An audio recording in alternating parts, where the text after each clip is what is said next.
Well, howdy, friends and floorheads. It's been too long, but we're back with the Heroes of Eternal Lies.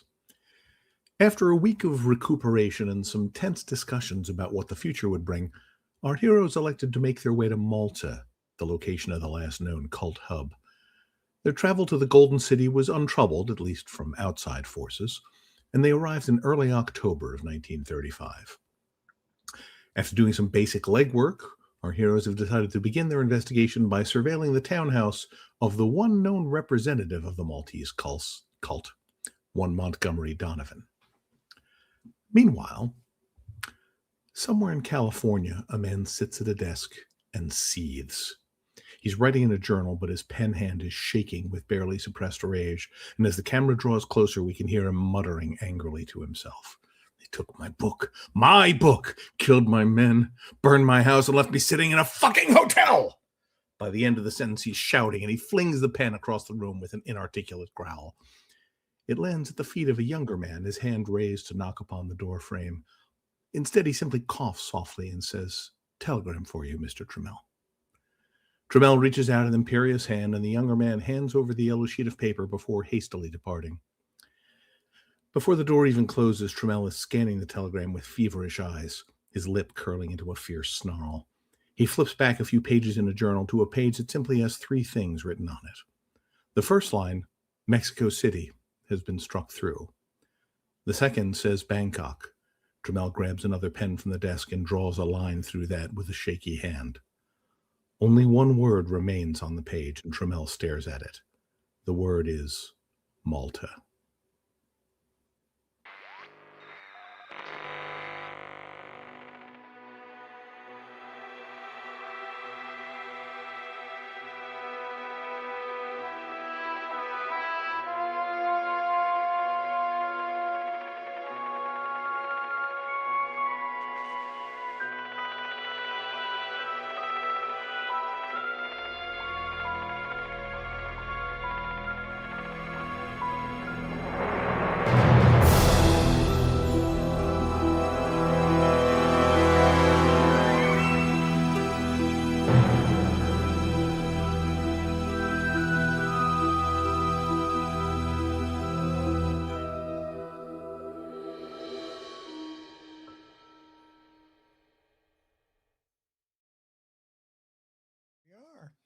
Here we are indeed.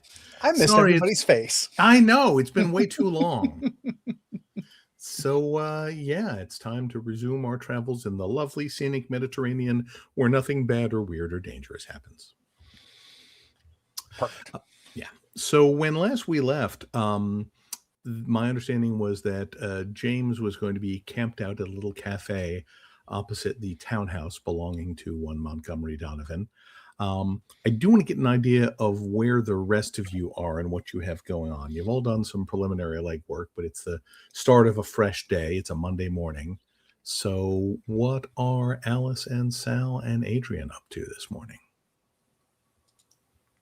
I think Alice would like to propose a jaunt in the car to check out that warehouse. Okay. As we're all meeting up for the morning, Adrian will note that it's a bit peculiar that such a reclusive man would have a party boat, so that's definitely on his list, but he's going to stick with James for this one. Okay. Sal, for his part, he needs to get the lay of the land. This is close to his, homeland, so to speak. But he needs to get associated with the less savory element. We may need, firepower, explosives, things like that nature. But there's many a building that we have to blow up, so we need the right tools for the job. Right. So, actually, in our last session, I know it's been a month or so. I know you did a lot of reaching out. You got in touch with like a lot of local boat captains and such. And, get some ideas of where some less savory activities are going on. So this seems to be mostly an area, because you're very close to Sicily. This often seems to be an area where some mafia folks will come and, go on a vacation for a few months to let things cool down if something bad has happened somewhere else.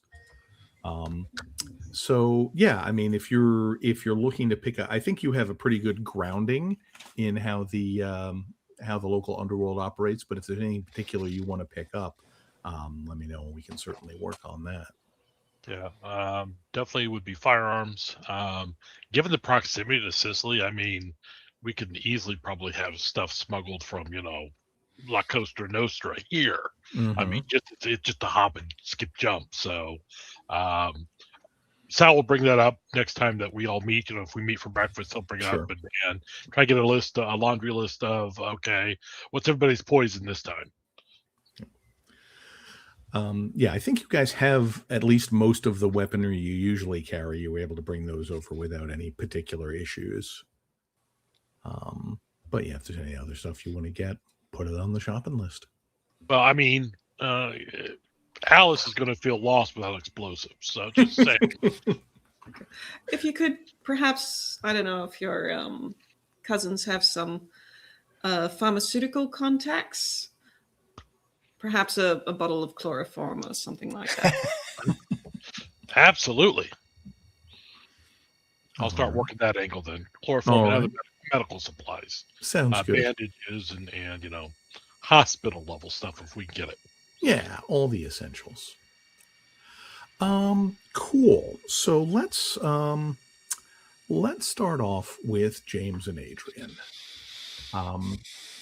You are basically, when the camera cuts to you folks, you're in a little cafe called Il Boccone, just sort of opposite. It's right on the edge of Valletta. You're kind of on this little bluff overlooking the harbor. It's very pretty. You get these little cups of dark sweet coffee with like a little bit of clove and citrus flavor in them. They have these big flaky pastries that are kind of like croissants with ricotta cheese filling. They get all sorts of very tasty stuff. And looking across the street to the townhouse that Donovan owns, looks like it's like most of the buildings in this area, fairly old, like maybe 17th century, probably fairly recently renovated. It's sort of a series of row houses. It's 4 stories. Most of the neighbors are 3, so there's a little bit of a protrusion up there. Stone and brick, very, very solidly built. You can see that on the roof of this building, although not any of the neighbors, are some stone gargoyles, kind of, peeking out over the edge. Gives it a very sort of continental feel. Would this be single occupancy? I mean, you could certainly have, a family here. Right, but I guess it's not like a tenement, right? It's not. Like, no. This is a single residence. Got it. Yeah. But yeah, for the most part, the curtains are drawn over all the windows. You don't really see much inside. I think as the two of you are sitting there, getting settled in, you occasionally see somebody up on the 4th floor looking out through the windows. You actually see them take out a pair of binoculars and kind of look out at one point and put them down and go away. And that happens maybe every half hour or so. So I'm going to push the plate of pastries away from me and go, I'm just going to keep eating these. Just get them out of my face. You hardly eat enough, James, and Adrian is busy sketching the reliefs on the townhouse. Okay. Yeah, there's a lot of old stuff carved in the stonework. It's a very sort of, I don't want to say Baroque, but it's got that kind of that decorative feel to it all over the place. Let's see. I think one thing that might stand out to you, James, because you have a pretty good, observational skills. This building is extremely clean. The buildings on either side, it's not like they're filthy or anything, but you get dirt, you get grime, just daily life going on. This looks like it has been scrubbed to an almost obsessive degree. I'll turn to you, Doc. I think that's the fourth time we've seen our friend up on that fourth floor looking out. And do you mention the over cleanliness as well? No, but I would imagine, Doc, you would have noticed too. It sounds like it's pretty obvious that it stands out. So I don't think I bring it up. Repeated behavior, an obsessive cleanliness. I've had some patients like this before. So you think this is a function of Donovan? That place looks the way it does? Potentially, or whoever it is that is caring for this place might not necessarily be Donovan himself, but an accomplice. Doesn't point to mental degradation, but does point to a need for routine. Brian, do I get a sense that our friend is just keeping watch every 30 minutes or so, or is he pulling his binoculars out and looking at our table? No, he does not seem to be looking at your table. He's looking kind of over past you. He looks like he's zooming in on something specific, although you can't really tell from the angle. Okay. Yeah. And I will say that from what you guys know of the area, it's not, the warehouse is like on the other side of town in the opposite direction, so it's not that. Is the fourth, would he be able to see the sea? Yeah. Or I mean, you're right on the edge of the Okay. peninsula here, so I yeah, wonder, it is overlooking the harbor. I wonder if he's waiting for a boat. Potentially. He does have a pretty good vantage point and 4 floors all to himself.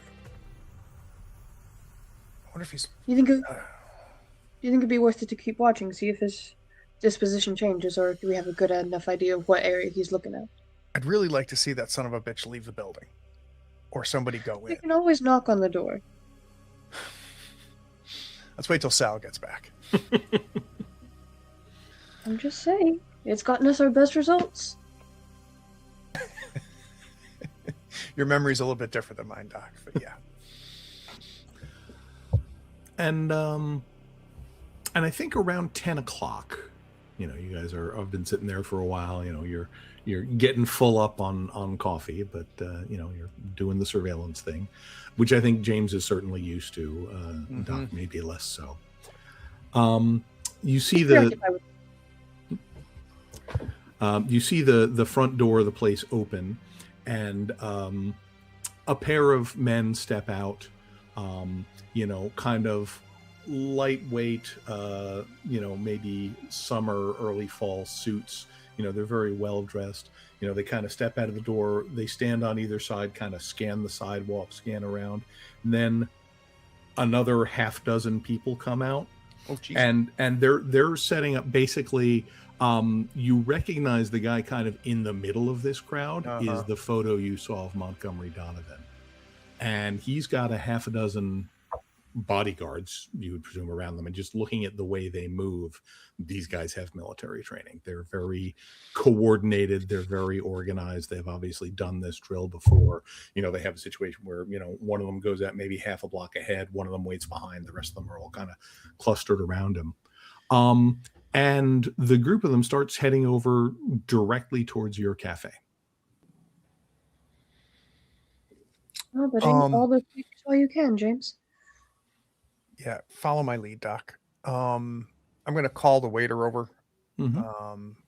Put what I call funny money, the current on the table.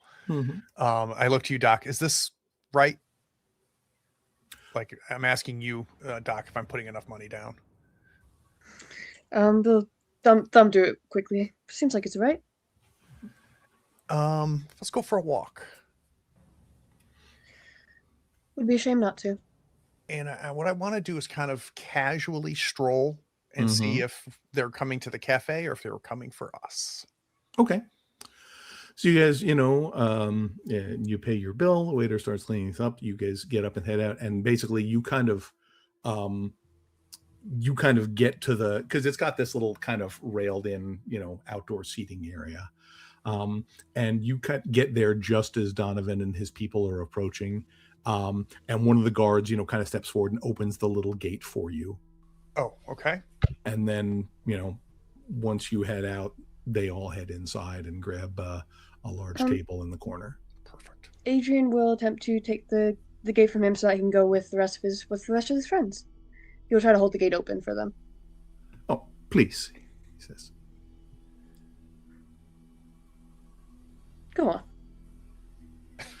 on. And he kind of looks at the other guys and then nods, and they all go in. He's trying to be a tourist who's very much an over-friendly American at the moment. Sure. Just, go on now. And they all kind of nod as they go through, except Donovan. He seems to be kind of lost in his own thoughts. When we're out of earshot, Doc, I'll say to you, well, they didn't clock us. That's good, but that's a lot of men.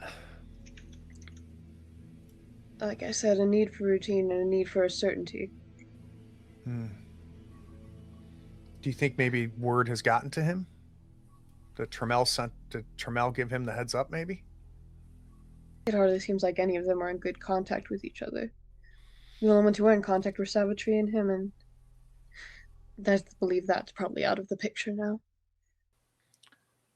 It is strange, though.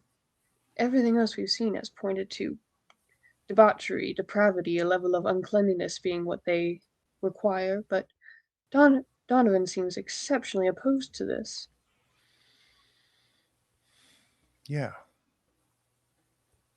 What do you think about... Oh, go ahead. Yes? I was just going to say, we can certainly tell he has a routine. It won't be hard to keep track of. I agree. What do you think about walking down to the harbor and see if we can't scope what they were scoping? Will they not notice that we're going that direction? I don't know how well bodyguards are usually trained to keep eyes on other people. We can go the long way. All right. I mean, it's a popular area for tourists at this time, so it's certainly not out of place for a couple to go. Yeah, I think that's what we'll do. All right, so you guys start. Adrian will cheerily lock arms with James. Nice. Yeah, so you basically kind of head around and down this little stairway on the edge of the bluff down towards the harbor. And while you're doing that, we'll cut over to Alice, who is, sort of has been checking local road maps and figuring out how to get where she's going.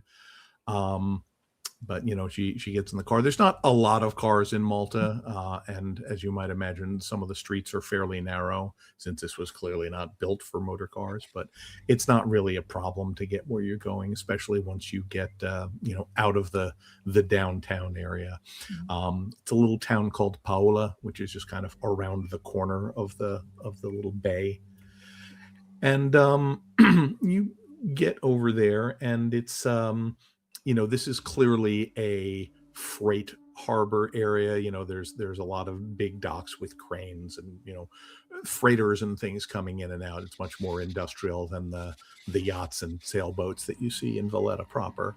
And it doesn't take long for you to spot the warehouse, that the address you have. Very simple kind of L-shaped building. Cement and corrugated metal roof, only a couple doors. There's a little sort of concrete dock off one side, and windows are only up top. There's nothing ground level. The whole thing's got this sort of diamond cut metal fence. They're really sort of tight, small diamond holes. And you can see that there is, a gate in the thing with a small, gravel parking lot behind it. There's a couple guards at the gatehouse. And you see somebody standing out on the dock, just kind of, smoking a cigarette and looking around, that looks more guard-like than worker-like to you. But that's about it. There's no sign of, folks going in and out, or if there's any activity going on, you can't see it from outside.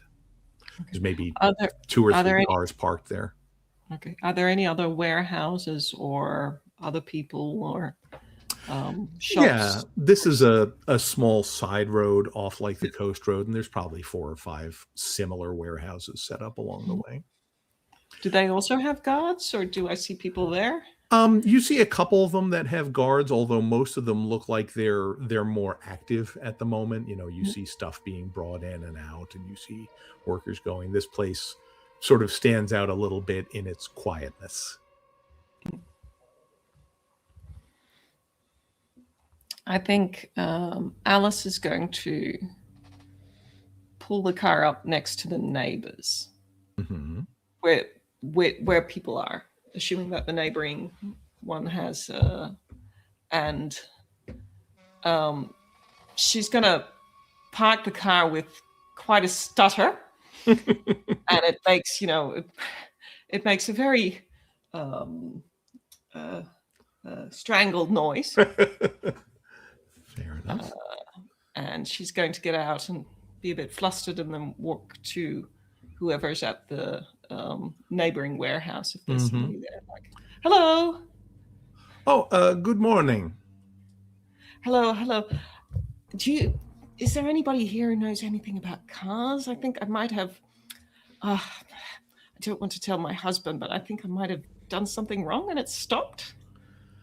And he kind of smiles and says, "Sure, I come take a look." Oh, you're so, you Europeans are so helpful and so nice. Thank you. And somebody yells something to him in what you presume is Maltese, and he yells, he like holds up one finger and yells back at them and heads over to the car. Yeah. So says you come. You here to see the sights? Yes. Well, my husband has a job here, and it's so boring always on the beach. So I thought I'd have a quick jaunt in the countryside and have a look. And I didn't exactly tell him I was taking the car because I'm a much better driver than he. But he sort of playfully waggles a finger at you. Yeah. Well, okay. But I mean, whatever can happen. It's just this infernal machine. I mean, at least it's. Do the Maltese drive on the same side as the English? I would assume so. Yes. Probably. Yeah. Okay. And I perhaps I just got flustered because you're all driving on the wrong side of the road. Well, on the other side of the road. So. And he looks at you like this is a thing that had frankly never occurred to him, that people would drive on the other side of the road. Yeah. It's always. You have to get used to that. So, but it's such a beautiful place, such a wonderful island. Yeah, and he sort of, gestures around at the sort of industrial warehousing that you got around here. Oh no, this is not the pretty part. You No. Even your ugly parts are pretty. So, and then I look around. Says, I will remember that. That is a good thing to say. So and I kind of look up now and say, well, to be honest, I was kind of concentrating on getting the car someplace where there were people. I wouldn't want to, be stranded just along the road and whoever might come by. So, where is this? What is this place actually here?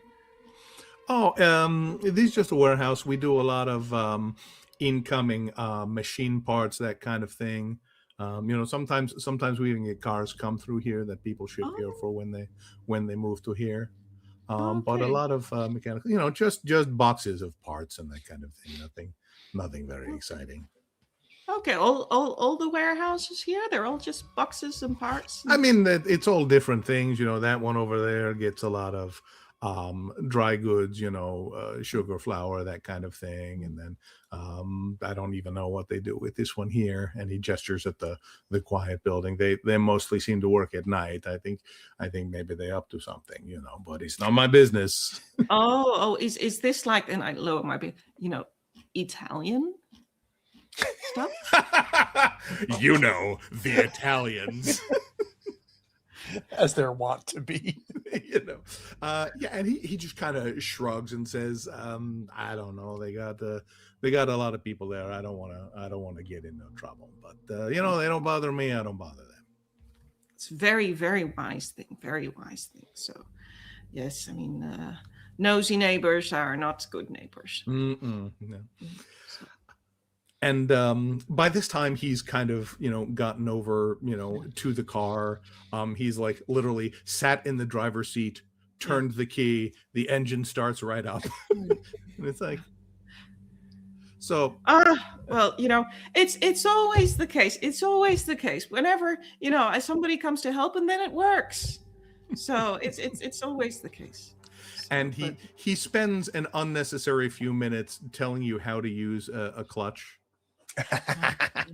Yes. So you push the Yes, pedal push first before, and then you push do before you move. Mhm. Okay, and you're not allowed to skip. So you can't just go from what I mean.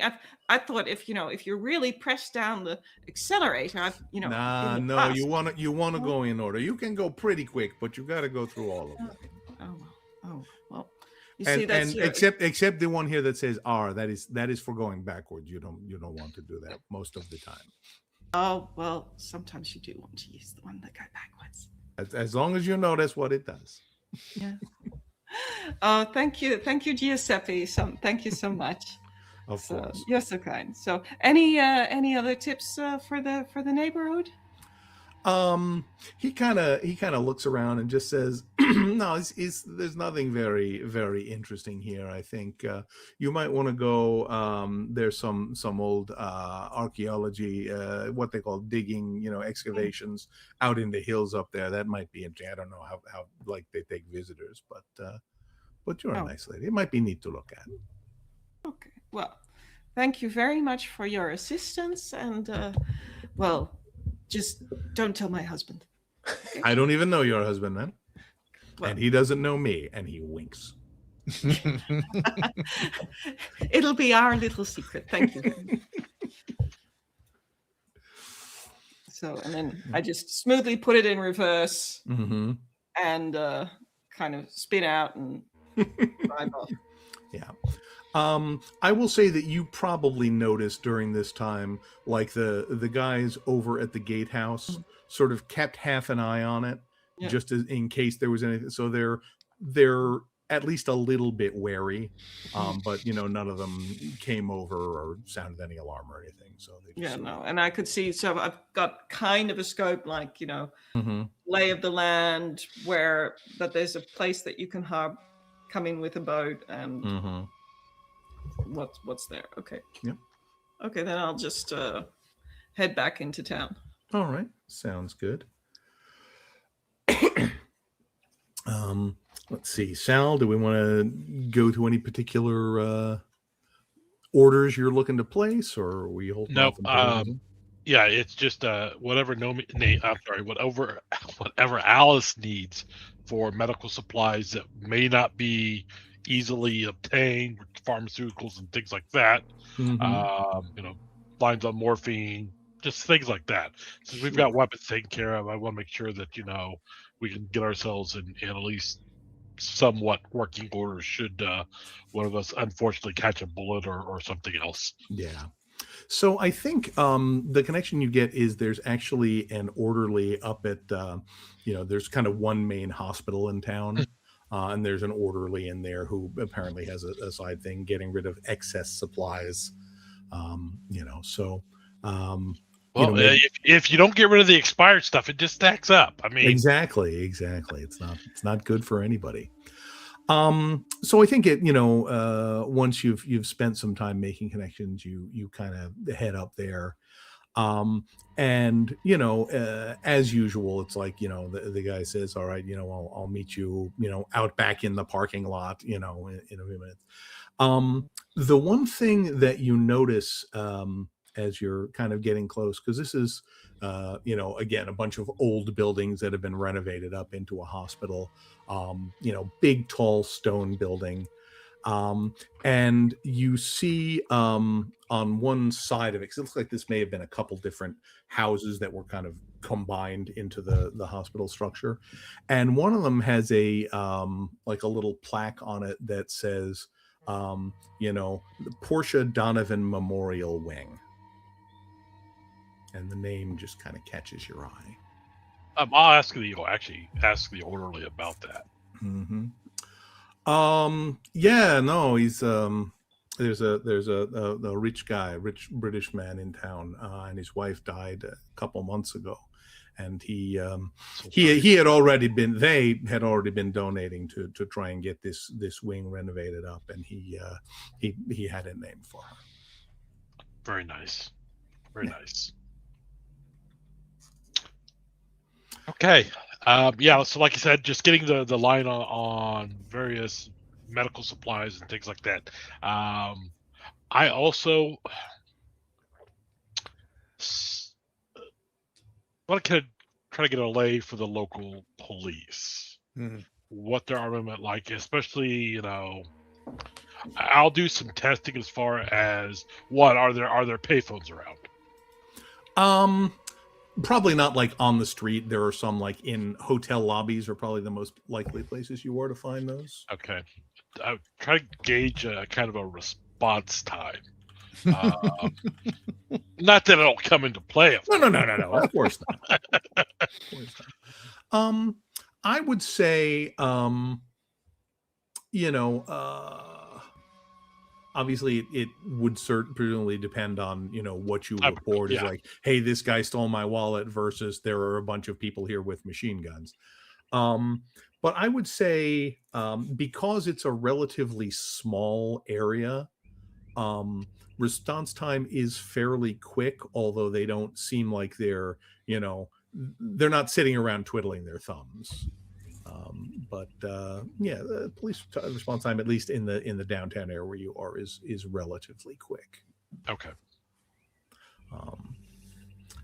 You don't see a lot of police on the street. I mean, you see a couple periodically, but it's not like a heavily patrolled area. Okay. That'll help. All right. And the orderly you're dealing with can give you like a little cardboard box of, just kind of generic stuff. You get some morphine, some opium, some of that kind of stuff. And if there are particular requests that you have that he doesn't have, he says, I'll see what I can do. No guarantees, but I'll absolutely see what I appreciate that. I'll make it worth your time. Excellent. And he, sort of makes clear that he knows that the request is not just from you, that you know some people who know some people. You got his name from somebody, so he's happy to help. All right. So I think we can circle back to James and Adrian down by the harbor. And basically you're at an area along the edge where it is almost a continuous row of docks with various sailboats and little speedboats and the occasional smaller yacht docked here. There's a lot of people coming in, getting their boats ready, taking them out on the water. So it's active, although not as much as it probably would be on a weekend. And I know we had a picture of Donovan in the paper. What I don't remember is whether we know what his boat looks like. You do not have any record of that. I think you got the name in the paperwork. It's called the Elegance, but you don't know what it looks like. There would probably be a record of how big it is, but I'm not sure how much good that does, James. Yeah. I want to find like a dock hand. Somebody who's a port master, something along those lines. So are you going like to the main office where like the harbor master is, or just ideally I'd like to find somebody that's like working around the dock. Sure, that's easy enough to find. And there's a guy who's kind of down at the end of one of the docks. He's just kind of seen a boat off and he's coiling some ropes or something. He's doing boat things. Yeah, and I say to him, hey, my friend and I here are supposed to go to a party here in a couple days. It's Donovan's party, and I guess it's going to be on his boat. And we were just thinking we should. I think it's called.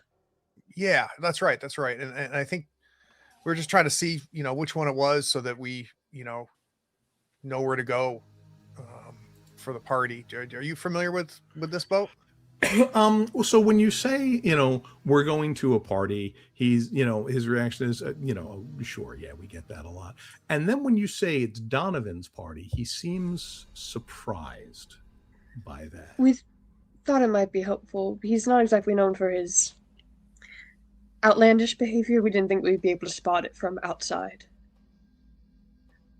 Bit more of a low level, And you get the, he kind of gives you a look like he's not entirely sure he believes you.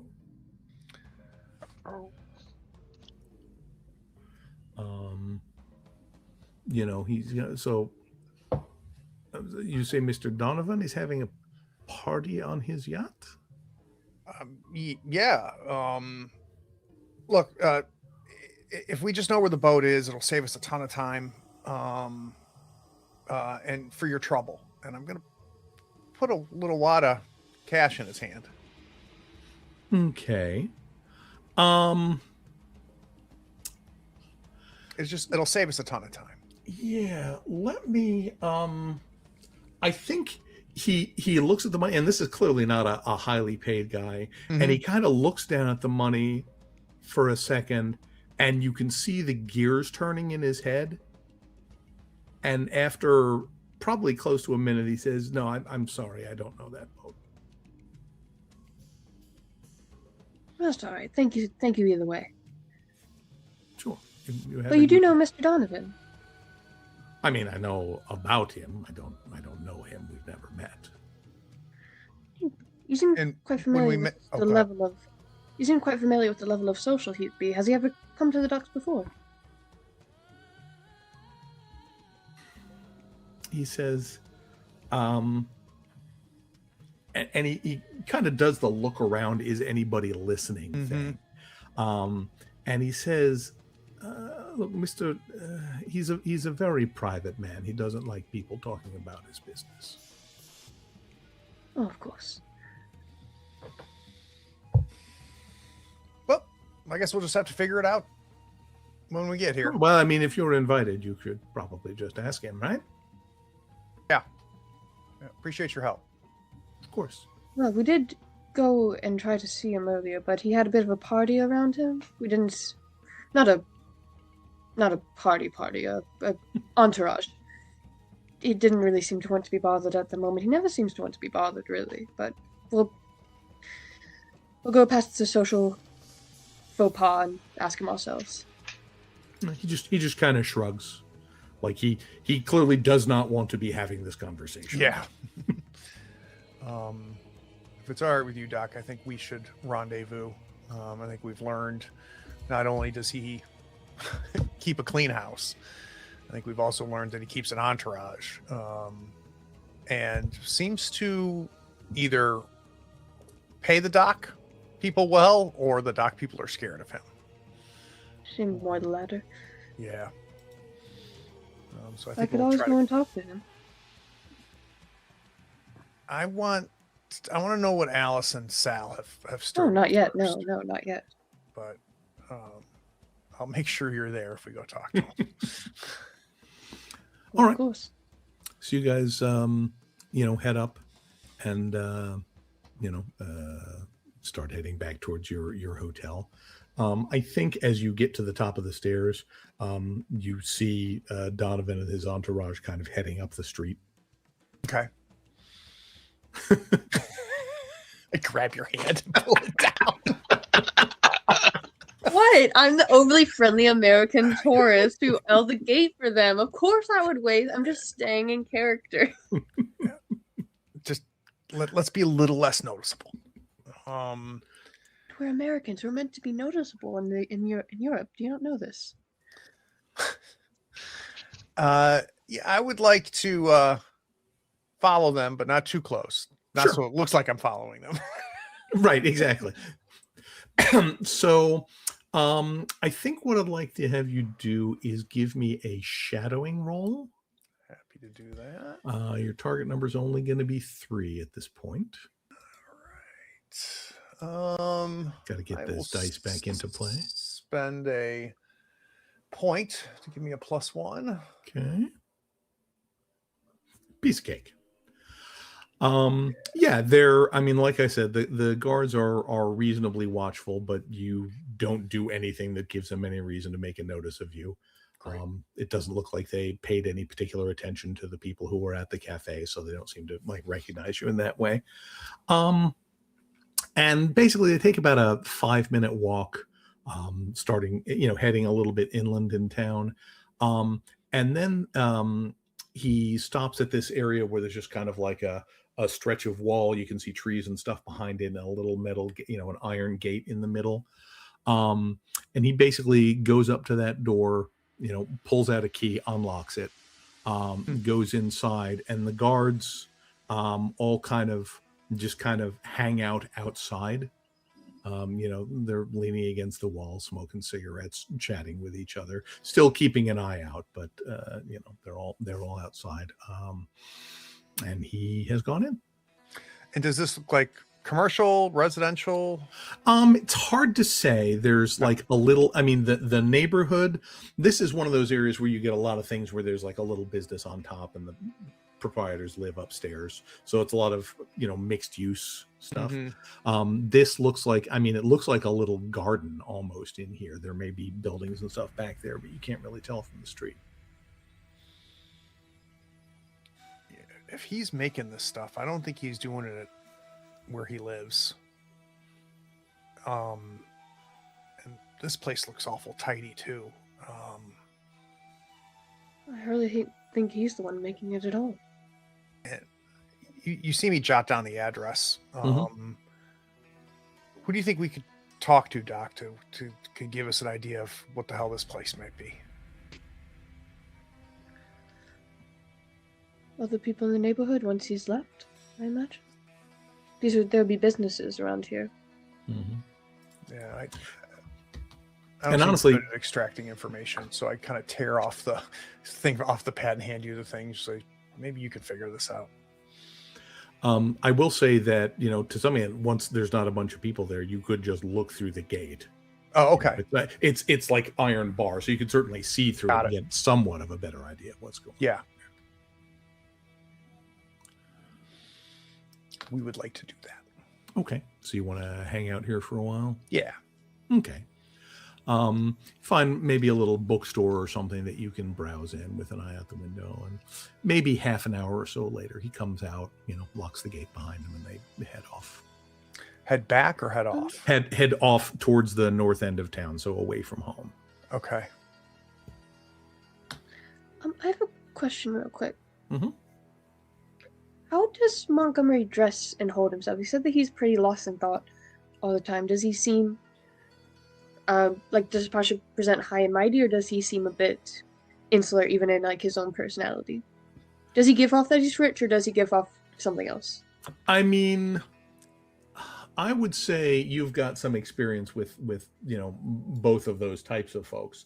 I think it's safe to say that he looks like a guy who is used to having money, so probably born reasonably wealthy would be your vibe. I will also say, if you wanted to spend me a point of, I don't know, psychoanalysis isn't really appropriate since you haven't had a chance to talk to him. But it's also probably the close thing we have. So yeah, if you wanted to spend a point of psychoanalysis, try and get a vibe. Okay. I think what you'll notice is that, he doesn't like chat with the guards or anything. He will do enough things like, if one of them, says, stop here, we're going, or whatever, he seems to like follow their lead, but he's not a chatter. And I think, especially when he comes out of that little enclosed area, there's like a deep sadness somewhere in him. He's like somebody who has gone through something sad or traumatic or difficult, and You almost think you can see, like, when he comes back out of the gate, he's kind of tucking a handkerchief away in his pocket as though maybe he had been crying.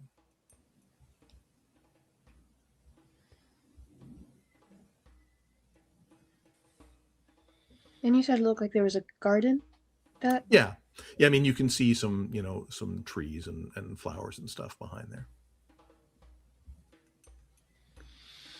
James, this doesn't quite seem like the usual people we've been up against. Why?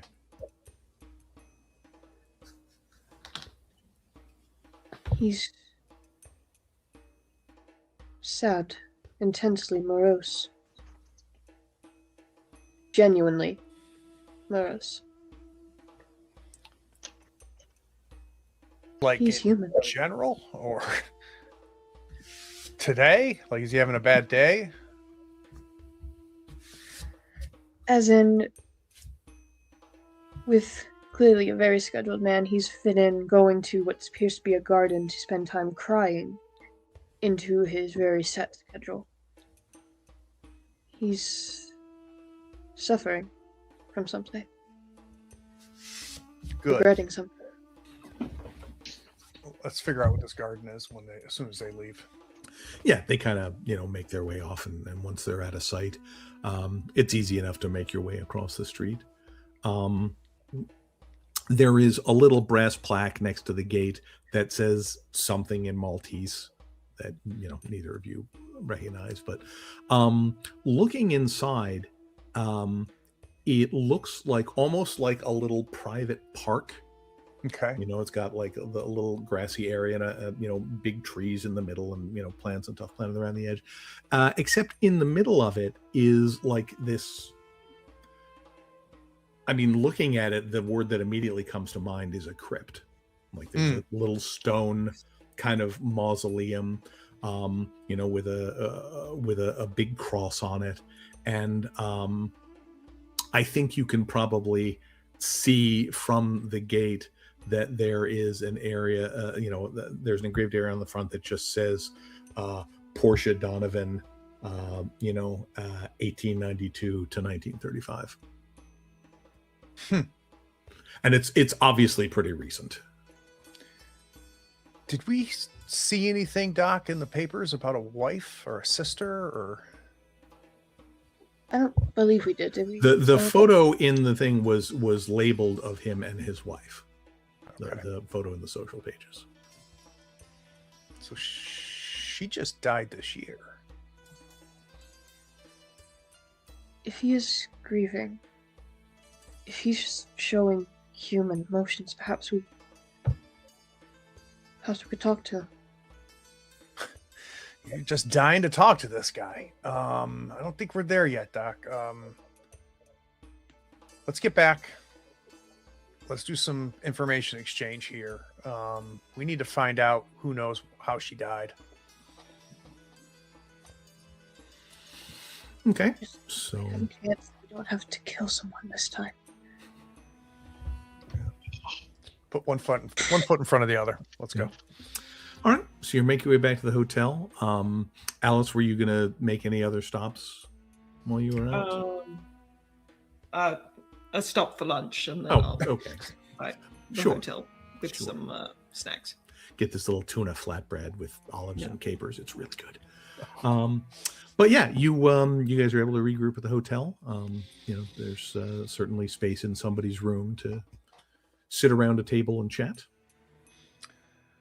So I share everything I think we've picked up on.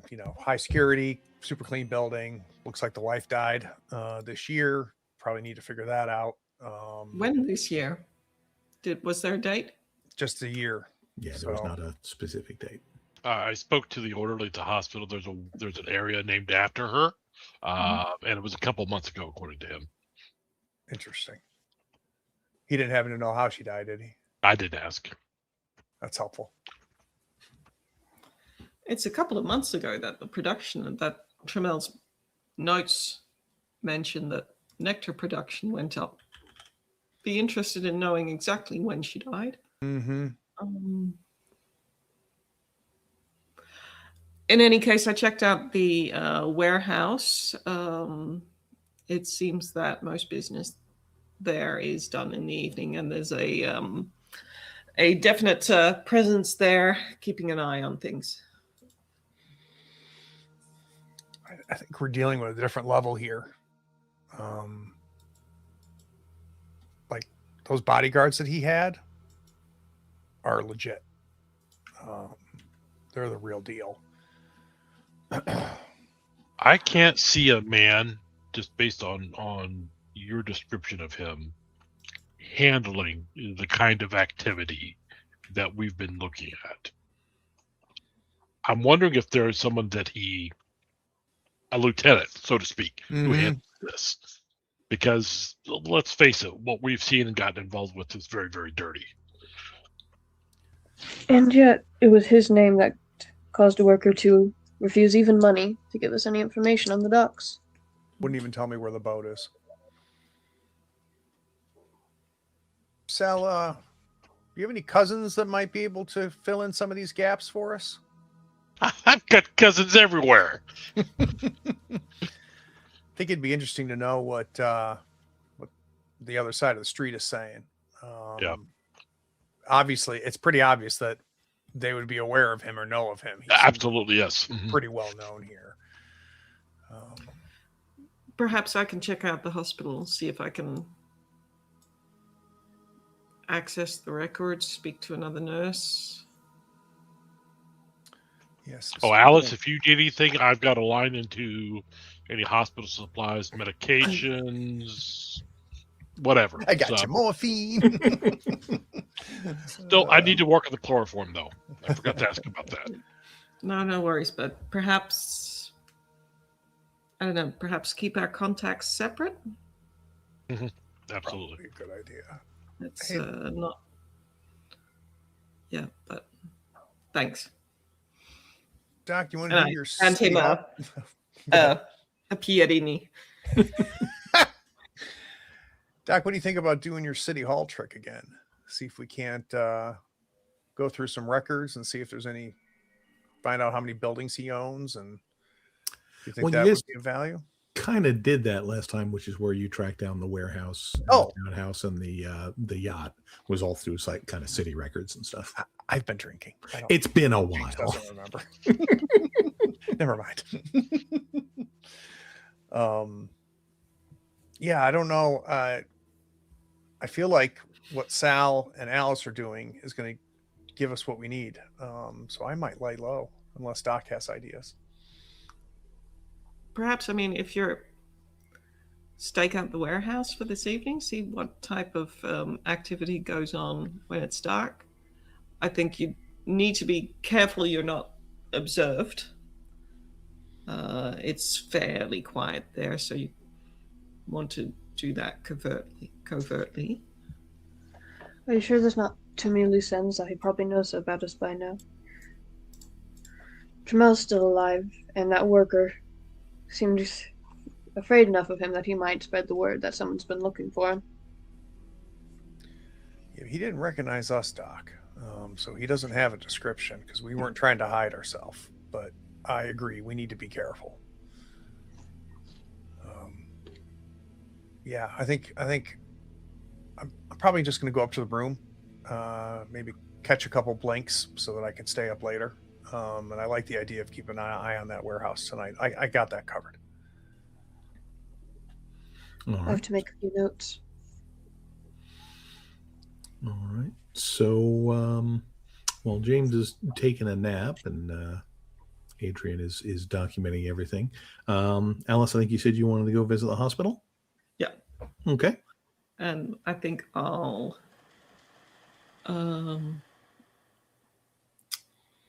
register at the front desk or see if I can speak to the head nurse, something like that. Sure. So like what is your reason for that? It's like, are you looking for work? I mean, what's the I'm going to before I went there, I quickly wrote up a resume and I'm Yeah. So, and I've asked to see, hey, if I could have the speak to the head nurse, or I think the head nurse first. Okay. Yeah. So, she takes the paperwork and says, it may be a few minutes. Please, have a seat. And I think as you're doing that, you see coming out of the elevator, a man who you sort of recognize from a photograph, and a half dozen or so bodyguards come down out of the elevator and head out the door.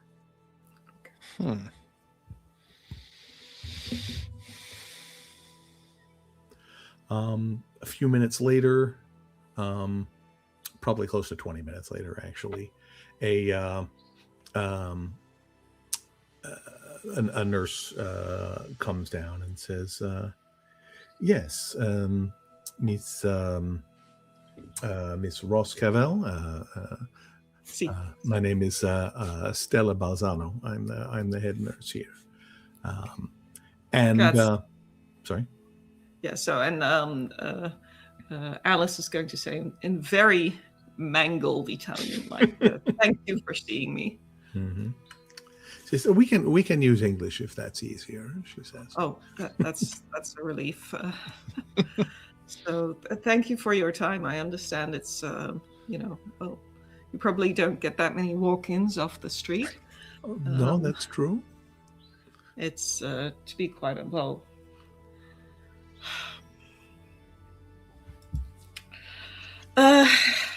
It's to be quite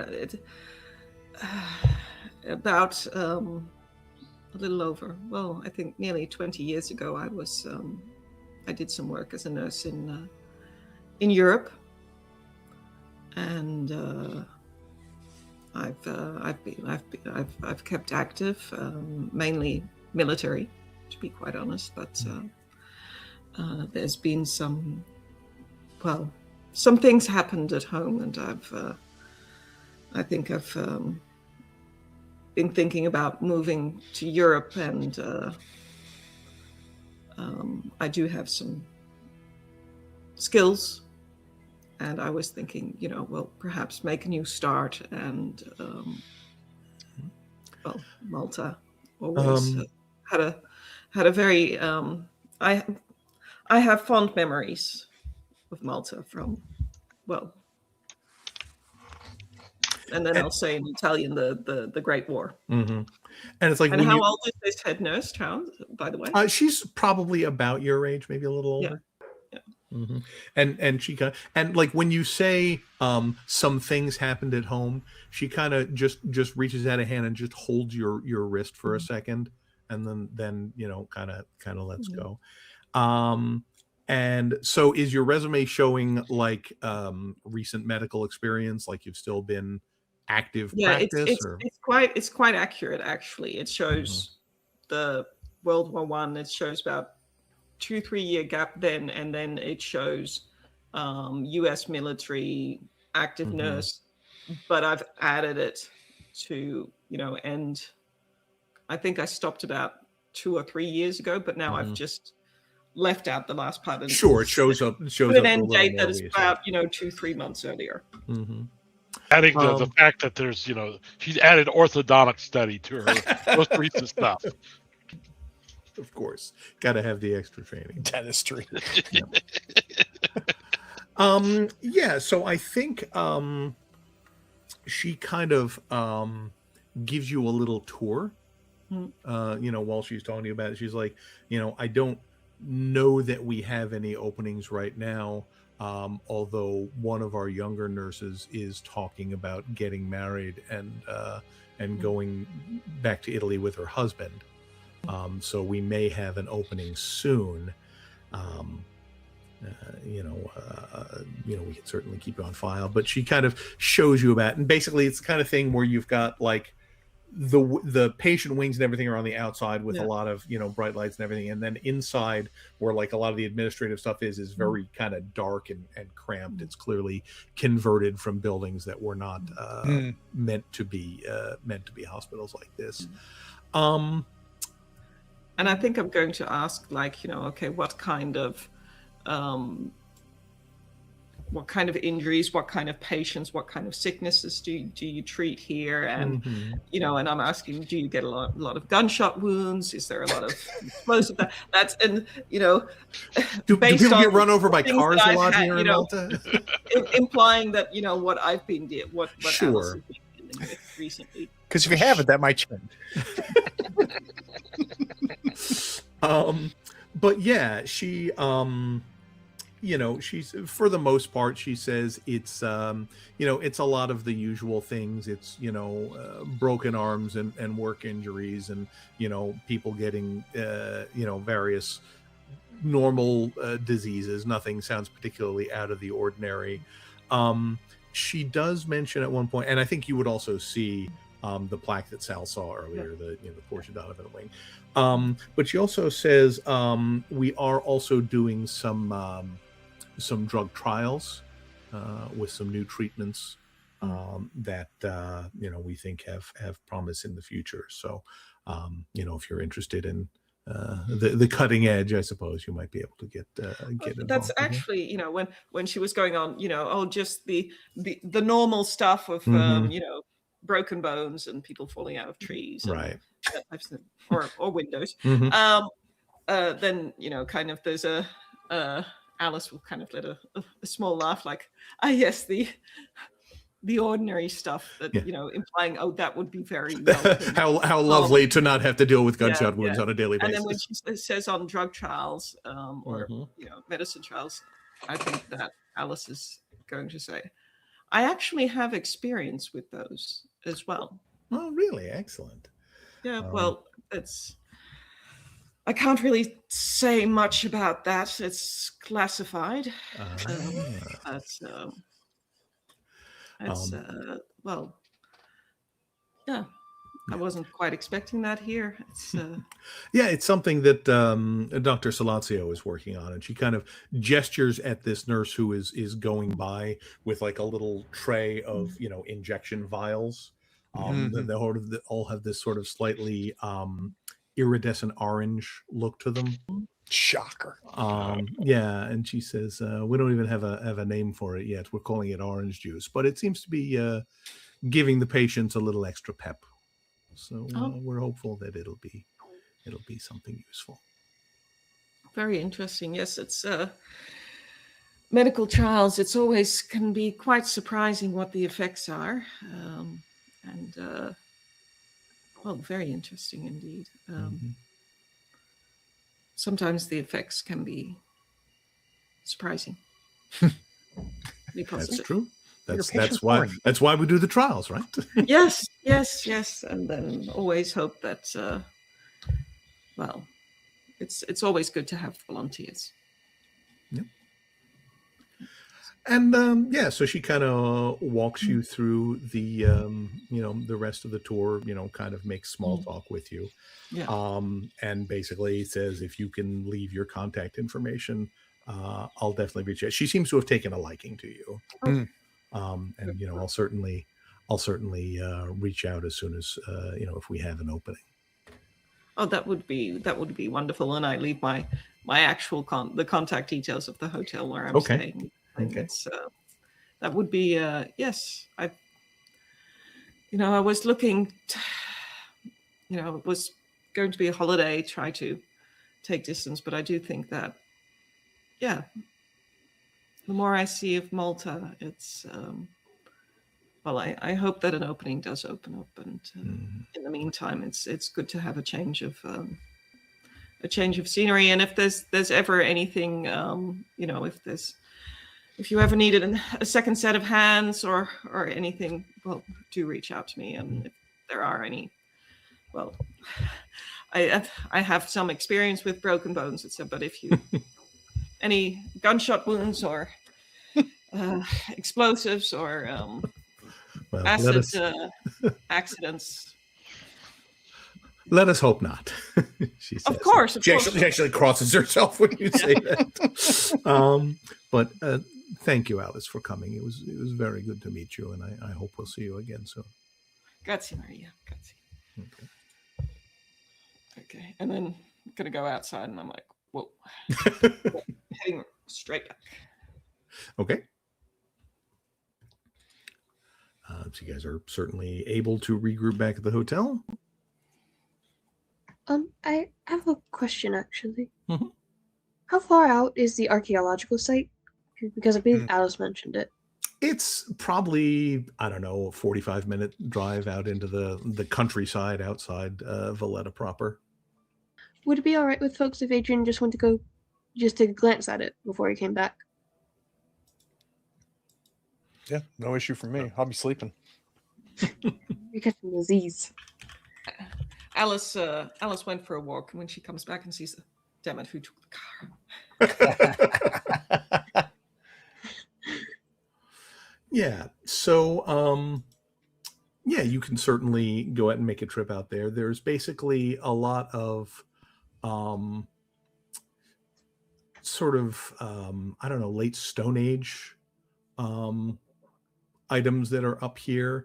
What is the name of that archaeologist? Never mind, I'm trying to think on it. But there's, yeah, it's mostly, you know, a lot of Neolithic, you know, sites and that sort of thing. And you can see there are some small excavations. They're not doing any big fancy ruins or anything like that. It looks like it's very sort of, you know, sort of the mundane archaeology where they're looking for arrowheads and potsherds. Mm-hmm. You know, it's not nearly as interesting as the guy on the docks made it sound. Adrian is still fascinated and sketches a few of the scenes that he can see. Sure. Yeah, no one, you know, you'll get a couple people who sort of come up and make some inquiries, you know, hey, what brings you out here? But there's no, you know, nobody bothers you or shoos you off or anything. It doesn't, you don't see anything that looks suspicious or weird or unusual. Mm-hmm. He will ask when this excavation first started, just genuinely out of curiosity. Probably about 20 years ago. Was when they really started discovering. That's kind of when the archaeology craze reached Malta. Mm-hmm. And, you know, people have been, you know, finding arrowheads in their fields for, you know, hundreds of years, but this is the first kind of organized investigation they've done. Mm-hmm. He seems satisfied with all this, and he will head back with a few sketches in hand. Okay. Sounds good. So do we want to fast forward to the evening to do some warehouse surveillance, or is there anything anybody wants to carry on in the meantime? Did Sal get a chance to get any info? Yeah, I certainly would check about getting a meeting with one of my cousins. Oh, right.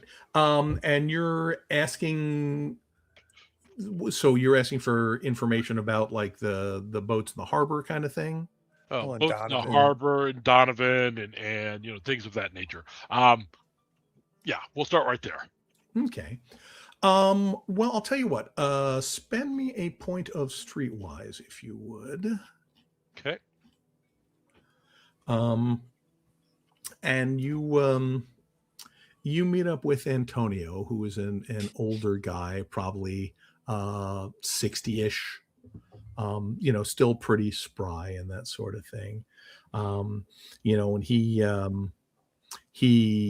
basically you arrange to meet with him in sort of a park over by the Opera House, where you can talk. And so he kind of, you know, as you meet him, he sort of eyes you up and down and says, I think I know what you get up to, but I'm not going to ask.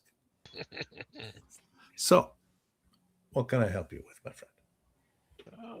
Looking for some information. New to the area, here on vacation. Let's just say that there's some ongoing drama in my history that keeps rearing its ugly head. These things have a habit of coming back. Indeed, they do.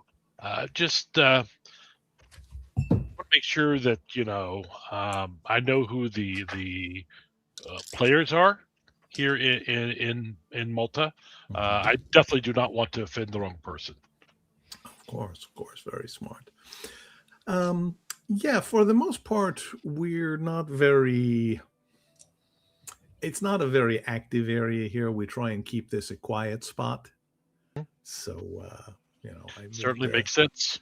Yeah, so as long as you keep a low profile, I don't think there's a lot of business you are going to step on anyone's toes for.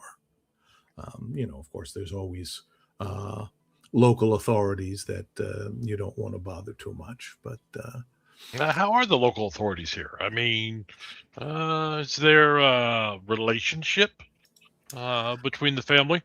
They are generally pretty receptive to peace offerings, you might say. Obviously, if anything too severe happens, they can't ignore everything in case anything particularly bad happens, which is one of the reasons we want to keep it quiet here. This is mostly a place where people like you come on vacation for a little while. Okay. But yeah, we usually we maintain a good relationship. Yeah. So, who are the power players outside the family here? Who are the prominent citizens and things of that nature? I assume this is all being done in Italian. Sure. Yeah. Yeah, and he, tells you about, the local governor and their staff. There are certainly a lot of wealthy people in town that don't, we usually don't have any reason to cross paths with those folks, so there's not a problem there. He says, and he actually does mention there is a guy by the name of Montgomery Donovan, who is, another wealthy resident, British, I think, originally. And he's like, he's got something going on, but we don't exactly know what. He's got a warehouse that seems to have a lot of activity at night, so we're sure he's bringing something in and out. It doesn't look like there's not a lot of drug trade, so if he's involved in that, he's not dealing it here for the most part. But he also seems to be on very good terms with the local authorities. So he is not, he doesn't get a lot of trouble, and we like to keep it that way. So he's up to something. We just don't know quite what. And he doesn't bother us at all, so we have no reason to bother him at this point. Well, I certainly, if I come across anything, I will be happy to let you know. Fill in those gaps of knowledge. See, absolutely, that's very helpful.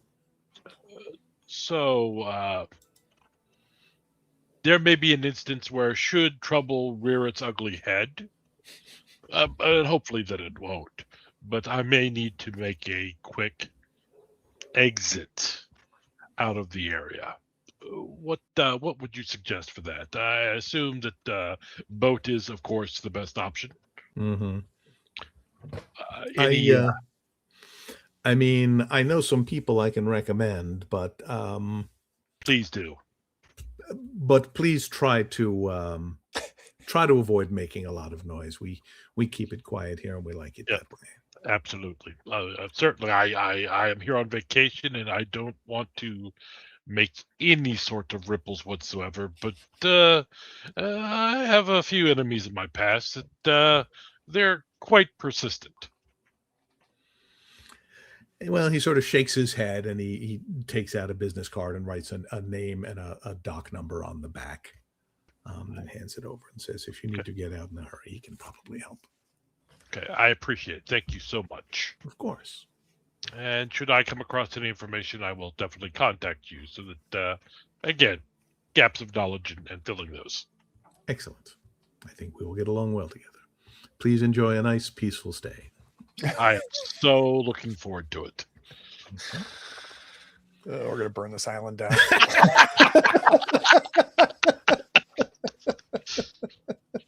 I mean, it's mostly made of stone, so burning it down. Explosives. There you go. Oh boy. The doc has a very bad idea, by the way. Excellent. I love bad ideas. Before we fast forward, Brian, you want to take a 10-minute break? Yeah, we can do that. Perfect. We'll be right back. Okay.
right.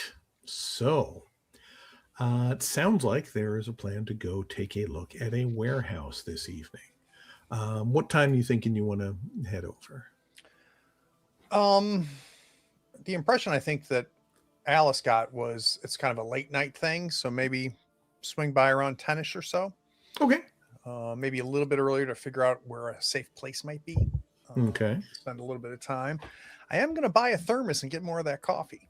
Okay. I took a bit of a liking to the Excellent. to the coffee. So. The local stuff. All right. So is this James going on his own? Is anybody else coming along? You're Oh, muted. you used that.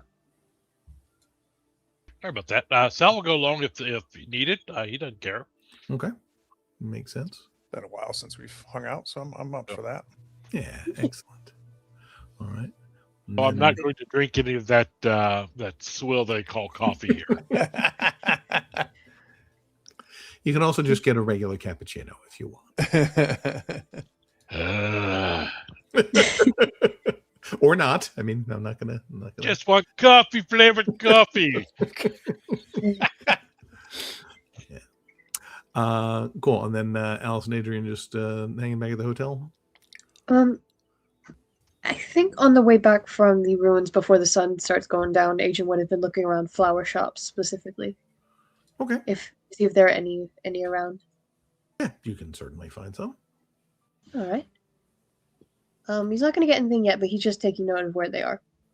Okay. Noted. Did we have dinner together? Because Probably. so Alice would fill everybody in on what she learned at the hospital, and that it looks like Donovan is somehow doing medical trials with the nectar.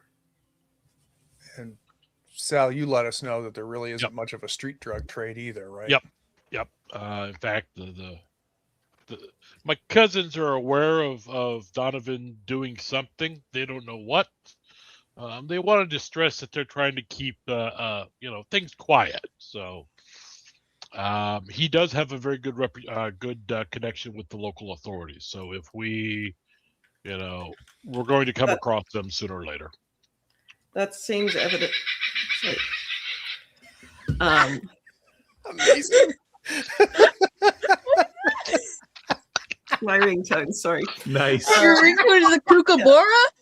Yeah, that's Kookaburra ringtone. So, sorry.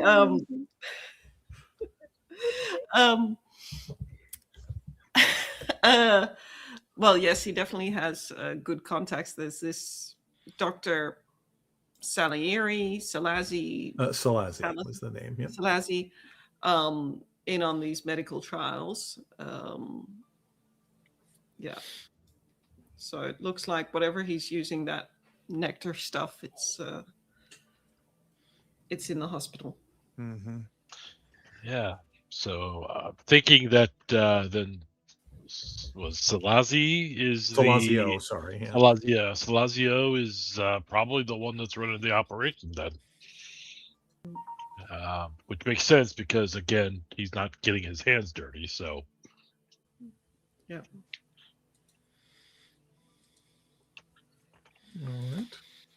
All right. So, as described earlier, the address you guys have is one of a string of warehouses along this sort of harbor road outside of Valletta proper. And you get there and it's fairly late, and once you get close, it's obvious what warehouse they're talking about because most of the others are empty. You might have like one security light over the door, but this place, you can see light coming from inside shining through all the windows. There's a light on over the little parking area and that kind of thing. And I think you probably take a drive by first before you park anywhere and figure out where you want to operate. And I think the first thing you notice is that in addition to there being, maybe half a dozen cars in the parking lot, there are also definitely more guards than Alice described. You can see a couple guys out on the dock. There are a few men sort of doing what looks like a patrol around the perimeter of the building. in sequence, and you can definitely hear that there is some activity going on inside. It doesn't sound like a party or anything, but it's like, people are in there moving things and working. So I think with your guys' experience, you probably realize that your best bet would be to either park a block or so away and walk back. Because, it's dark enough that if you stay across the street, you're unlikely to be seen. Sal's definitely going to have dressed down for this. Sure. Makes sense. But yeah, so sorry, go ahead. I was just going to say, once we kind of get there, I'll say to Sal, like, this just seems more sophisticated than anything that we've come across. It appears to me that it's much more organized, much less chaotic, as almost as if the medical trials then would give this legitimacy. But your friend said there isn't a big drug trade here. So where is he getting all his money? Who, Donovan? Yeah. He's independently wealthy. My cousins verified that, certainly. He's got money to provide continue donations to the hospital, and so the police as well, it sounds like. Yep. So this isn't a big island, so gets the local authorities under his thumb, and the family's not paying much attention. They want to keep things quiet, so they're not going to do anything. So yeah, he's pretty much running the whole show here then. Yeah, I don't think we're going to be able to peek in the windows tonight. No. Yeah, this place is clearly a higher level of security than most of the ones you've dealt with before. One thing I think you'd notice as you kind of just observe this place for a little bit is there's like, like I said, most of the area is just kind of gravel, but there's like a dirt path cleared around the building into the parking lot. And you can see that, when the guards are doing patrol, or occasionally somebody comes out to smoke a cigarette or whatever, they're always sticking to that dirt path. Nobody is ever stepping on the gravel. That's interesting. And it's just specific enough to be odd. Mm-hmm. And I would there assume... are certainly areas where they could take like a shortcut out, but they don't. Right. And I would assume that the gravel is contained within the fence around the warehouse. Yeah. Okay. There's some in the neighboring, areas, but yeah. I wonder if that means one of those things are under it.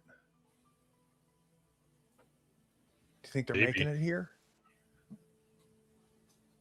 We've not seen any sort of moving vehicle or van or truck come in. No, it looks like mostly passenger cars in the parking lot. Okay, so you're not going to move a whole lot with that. So surely they wouldn't have something like, landmines or something there as defense. There is some evidence of military operation, or at least military precision. So I think we just keep an eye on it, and let's see if we've got any vehicles coming in and out. Let's see if there's some import-export happening here. Yep. And I think that might give us an indication, especially if we can get a sense of whether there are empty trucks coming in and full trucks coming out, or full trucks coming in and empty ones coming out, right? Yep. It's either being made here or stored here. So, looking around this area, Brian, is there like a warehouse that's for rent or anything of that nature? Let's see. We'll give that sort of a luck roll kind of thing. Actually, you're hitting dice by a remarkable coincidence, there is one a couple doors down that looks like it is for lease. Okay. Well, that may be something that we could certainly look into then. Okay. So you guys, I figure, spending a couple hours here. Yep. Yeah. So around midnight, it looks like things are starting to quiet down. You see, workers coming out, heading out the front gate. Most of them are on foot. It doesn't look like many of them have cars. But you can see that there's like, a couple more guards come in and sort of like take over a shift from the guys who were there. And then, gradually several of the cars pull away until by like 12:30, 12:45, it's pretty quiet again. There are still, guards at the gatehouse. There's still guys outside, but there's not like the regular patrols and stuff that you were seeing. And just people in and out, nothing, no vehicles. No vehicles, no crates or anything that you're seeing.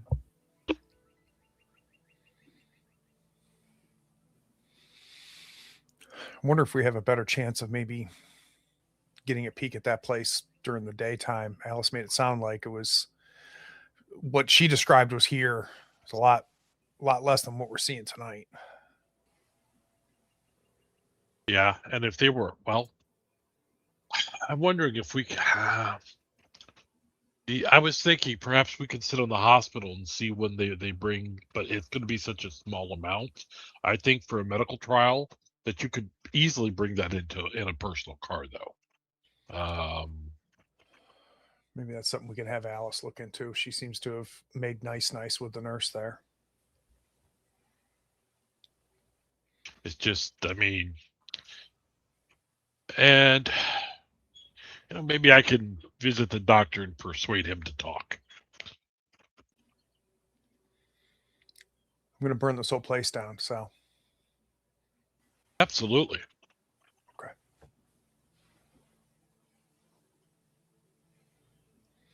And anybody that's involved with it? All of them. All of them.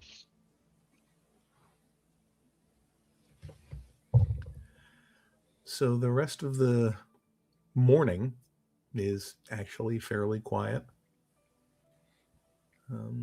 After that shift of folks got out, it looks like it's mostly back to the quiet state it had earlier. Are there any external guards during that time, as far as the when it's quiet and things like that? There are a couple at the gate that goes in, and you see one or two on the dock, but nobody's patrolling or anything like that. Okay. Yeah, I don't feel good about trying to get in there right now. I really don't. No, but I'm wondering if we can get close enough to see what the deal is with that gravel area.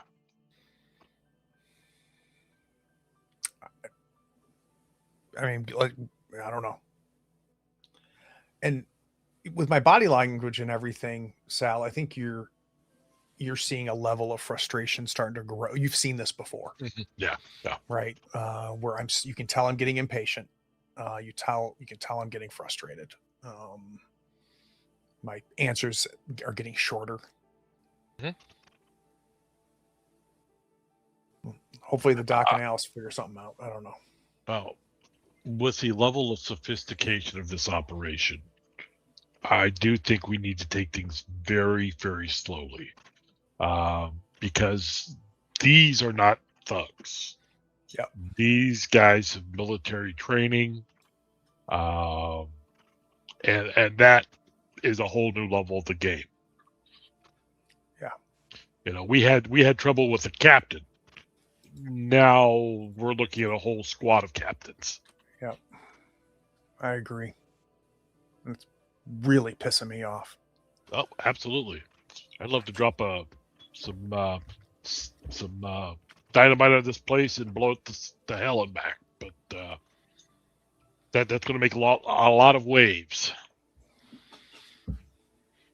Yeah, and unless Sal has any ideas, I'm good with calling it a day. I imagine our all-nighter has made us pretty tired. Fair enough. But I need Doc and Alice to come up with a plan because I'm really annoyed. Fair enough. All right, so you guys make your way back to the car and then back to the hotel. Yep. And so meet up at breakfast.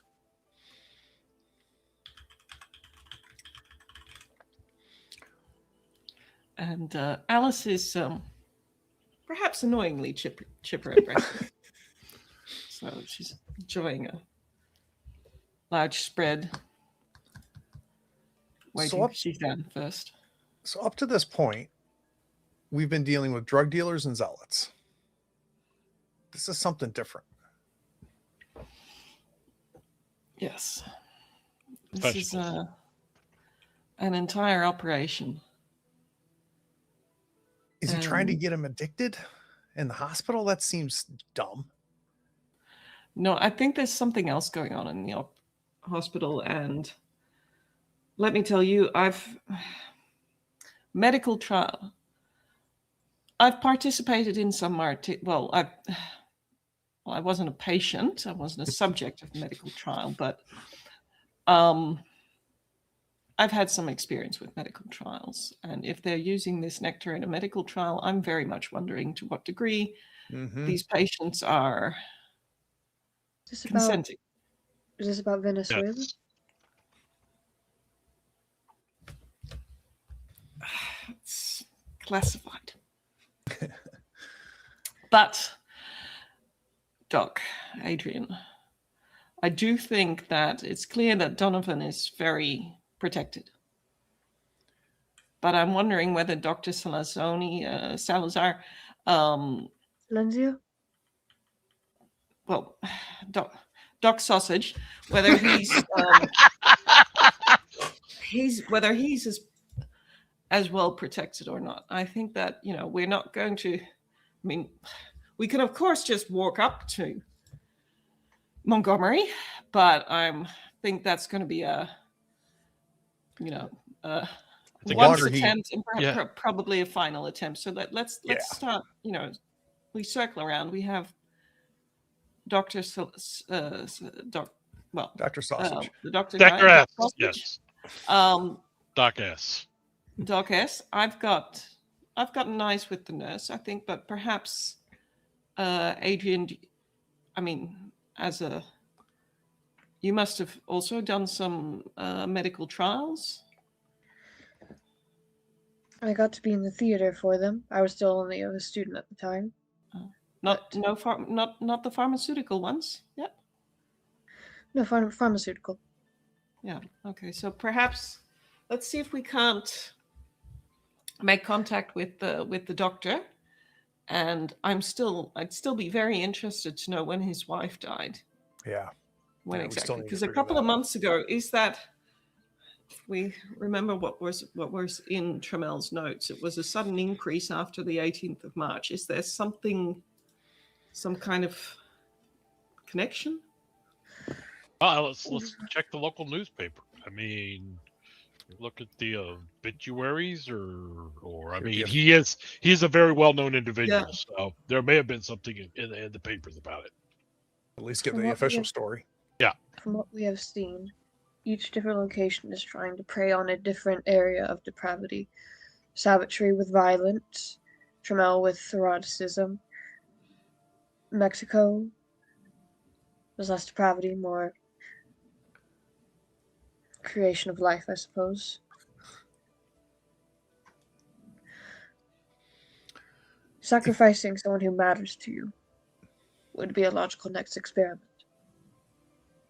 Yeah. It still doesn't explain the medical trials. They're doing something to someone.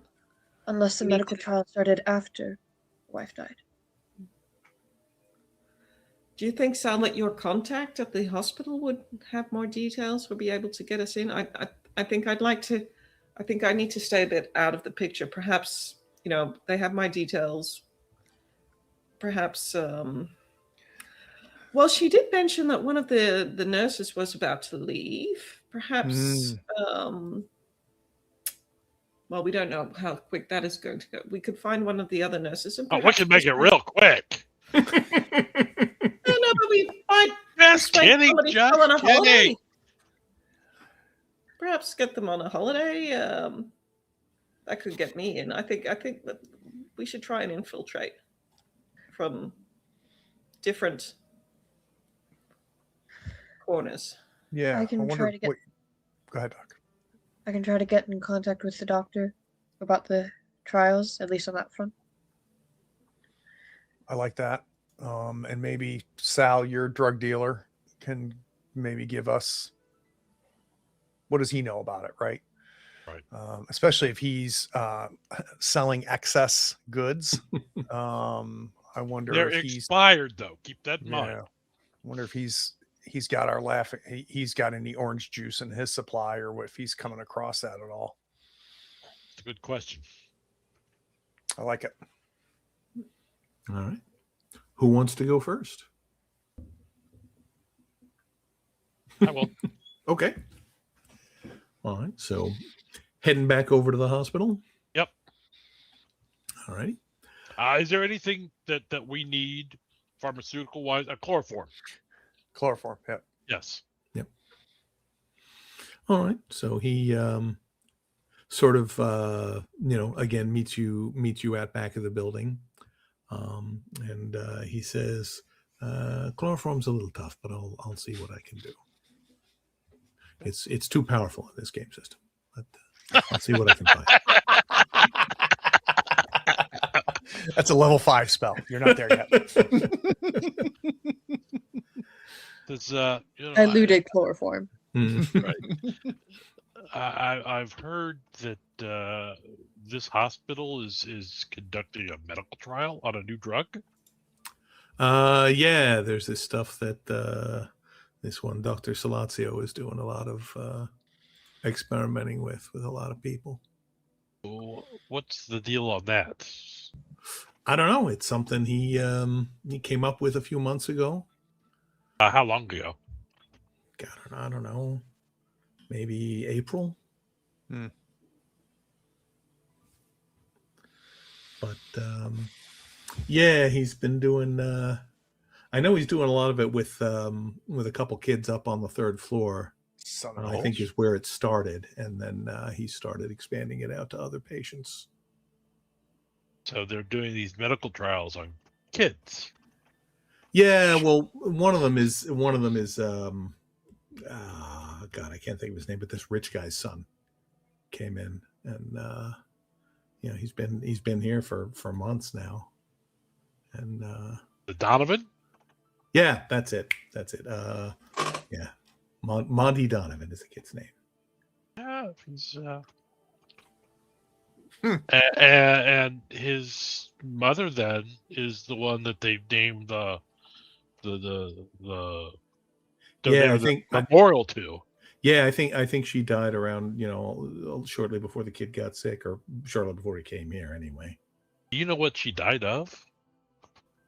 no, whenever, Yeah. it's probably in the paper somewhere.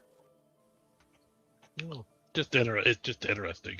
Yeah, she didn't. I mean, as far as I know, she wasn't here, so it wasn't like an extended sick thing or anything. But Just I don't sudden. Yeah, How long I has she been guess. donating to the hospital? They've been pretty good for, I don't know, as long as I've been in here anyway. 5-6 years, probably more than that.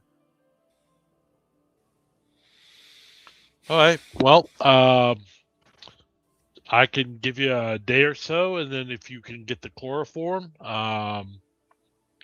we certainly could use it. And I hand him some additional money for the the information. Thank you very much. It's all very fascinating. Folds that and puts it away and says, "I'll see what I can do." Thank you. All right. Take care of yourself. Oh, you too. Okay.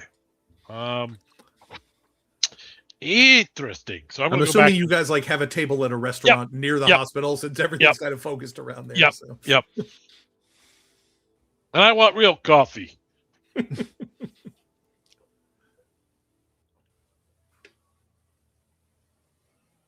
What the hell is going on there? I don't know, but We need somebody on the inside. it's being trial on his own child. He has a child. And that's after the wife died. Yes. I think I should go try to find this doctor. Before I do. Yeah. And I need to get in there. I think we need multiple people in there. I think I have a lead if I can, and perhaps your gossip buddy can help me find the address of this nurse who's about to get married. And perhaps a small gift and a suggestion might get her to start concentrating on that wedding instead of her job. So that can get me in. And, well, perhaps, Adrian, if you can make nice with the doctor. And I look towards James and I say, there's a number of ways that you can get into a hospital. How? Let's look into this, but perhaps when we get into this,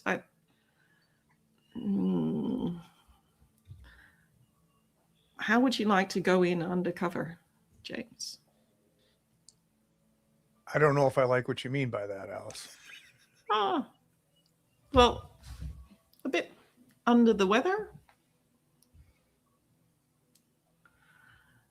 Okay. If I think I have some nice, well, I have some stuff that it's not particularly fun, but it'll definitely get you into a hospital. Yeah. Let's Hasn't he seen enough hospitals lately? You know, there's trauma and then there's trauma. Hospitals. Ugh. I mean, if that's what needs to happen, obviously I'll do it. But yeah, but I think that let's keep it on mind if we need all of us in there. But let's see who we've got multiple entries into, and how about if you're janitorial services or something like that? I mean, because if he's a patient, he's going to be locked in a location. Okay. Well, not necessarily. If you're a patient, you're in there here all the time. And right. I don't know when they're going to be hiring American ex-cop janitors, but an American tourist who got some. It doesn't take someone with a doctorate to slap some water on the floor and clean it up. I mean, but the local, believe you me, janitors, they'll all speak to each other. He can't speak Maltese. He'll stick out like a sore thumb. On the other hand, an American tourist who ate something that didn't agree with him and has explosive diarrhea, that'll get you into the hospital. oh, sure. I'm gonna go find the doctor. Not necessarily. The enthusiasm James not has right for this now, is not right palpable. now, but I think we've got a couple of ways to get in there. So if you can get Gossip Giuseppe to get me the name and the address of the nurse who's about to get married, then I'll get working on getting in there. I do think that the hospital is our best bet. I mean, if push comes, I've been around the hospital a couple times. I can go in as a janitor or something. I speak fluent Italian. Okay, well, you're the janitor. Then I do clean up from time to time. Yeah, okay, but Adrian is our visiting psychologist, our visiting doctor. I'll get a job. Well, and then James can get in as a patient. Something to think about in any case. Let's see if Doc. Why don't you use your fancy school and stuff and see if you can't buddy up to this doctor and weasel your way in there. And otherwise, James, enjoy this pastry. This specific pastry. Little.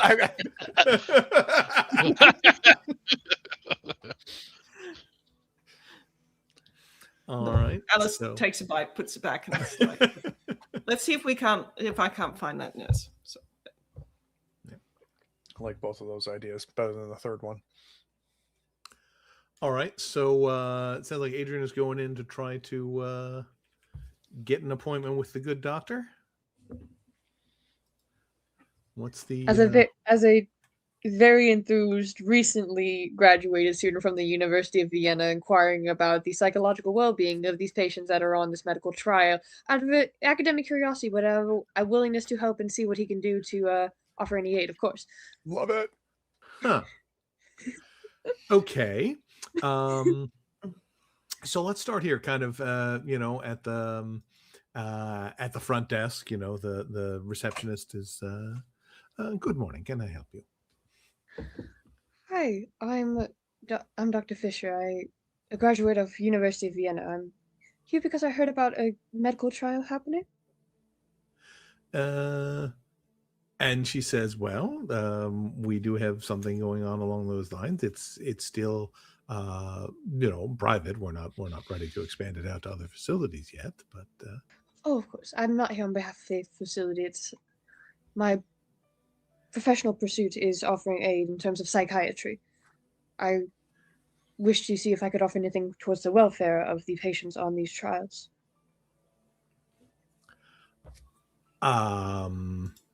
Well, she kind of ponders for the moment as if she's not quite sure what to do with that. It says, let me see if Dr. Solazio is available. He's in charge of the program. Please have a seat. When she goes back and you hear her get on the intercom phone or whatever and have a quiet conversation, and she says, Dr. Solazio appreciates your interest, and she says that in a way that suggests that he did not appreciate your interest, but he says that he is not ready to bring outsiders into the program at this time. But if you want to leave your contact information, I'll be happy to pass it on when we're ready to expand the program or get other folks involved. I think Adrian will do his best to. He's presenting himself as a very excited recent graduate who is intent on understanding the local trade as if just new to the area. Understands this is private, but he's very much trying to be like excitable, like, oh, he's not going away very easily. And she just kind of pushes a pad of paper over towards you to write down your information. Does he have any contact information I may have in exchange? She, kind of reaches over to a little display and pulls out a business card. Thank hands you. it over.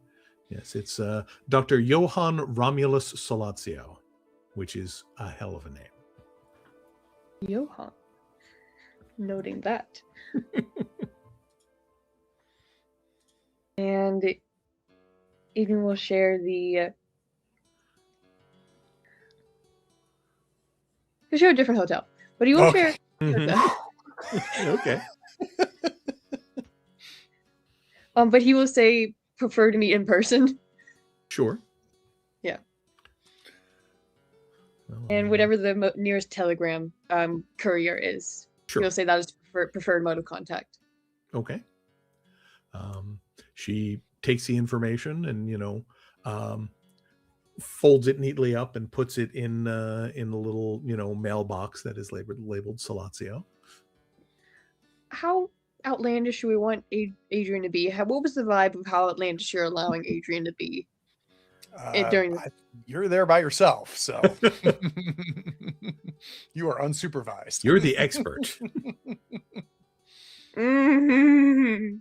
Because he's been holding on to something since we first went to LA. Uh-oh. And that is an actual vial of what they're using as the trial drug. That's true.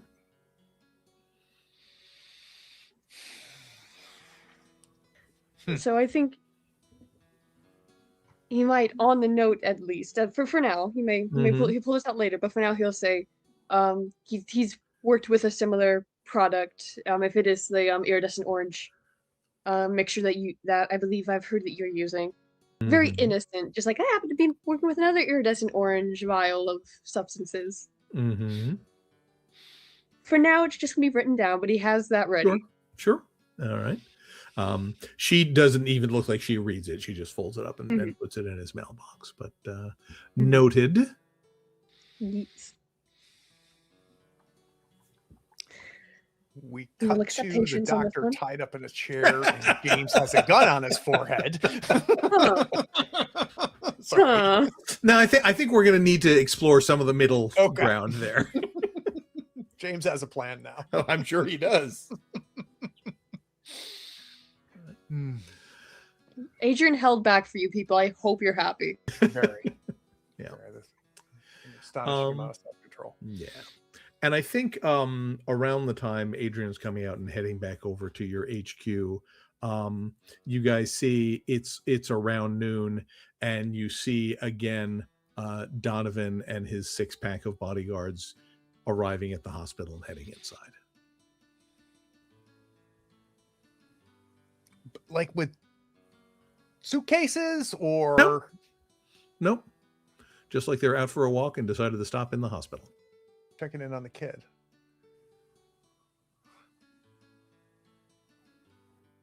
Man, that's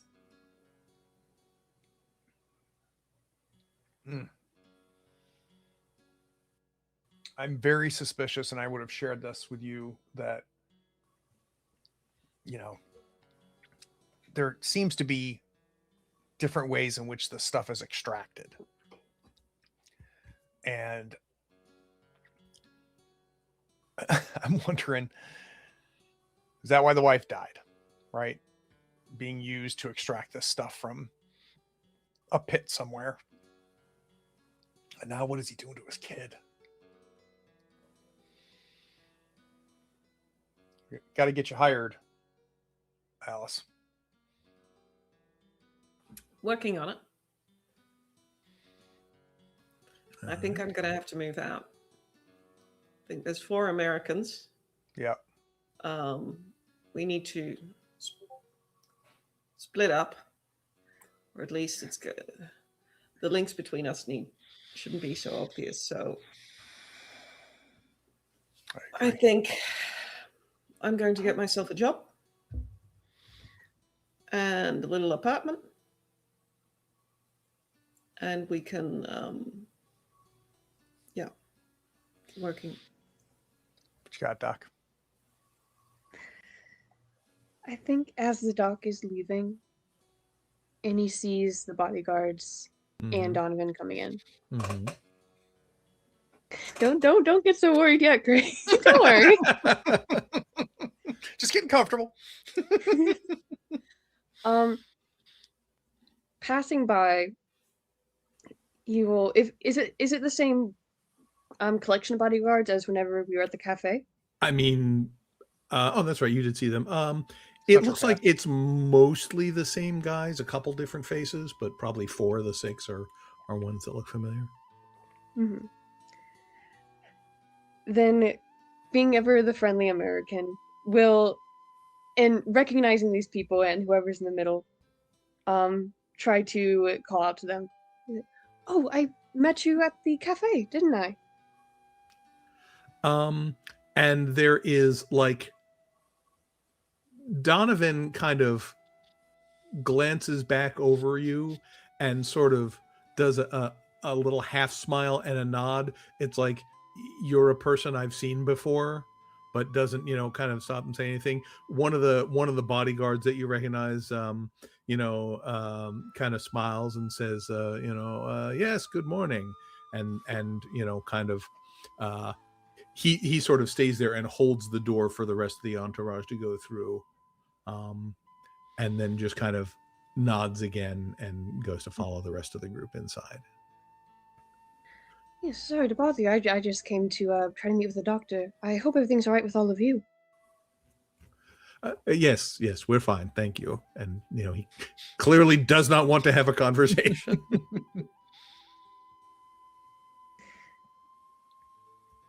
I'm trying so hard to. Adrian is really pounding at the back of my head to do something, and I promise I'm trying so hard not to. You are always within your rights to do whatever you think the character would do.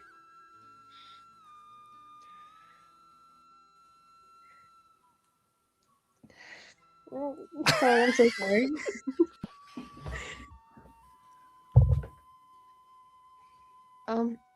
Okay, fine. I'm so sorry that I'm taking up so much time. No, it's all you're good. good. That's the nature of role playing, man. Yeah. If you see Dr. Silencio, would you mind telling him to check his mail? I'm sorry, it just seems that you are important people to this hospital. And he, the last bodyguard, kind of, cocks his head a little bit and says, "Sure, I'll do that." Thank you. Have a good day. You too. And he goes to catch up with the rest of his party. When we get back together again, Mm-hmm. after finding out that Dr. Fisher was less than successful, Sal, this is just a hospital. This isn't some gangster's house. I think it's real easy for you and I to kind of get in there and wander the halls, don't you?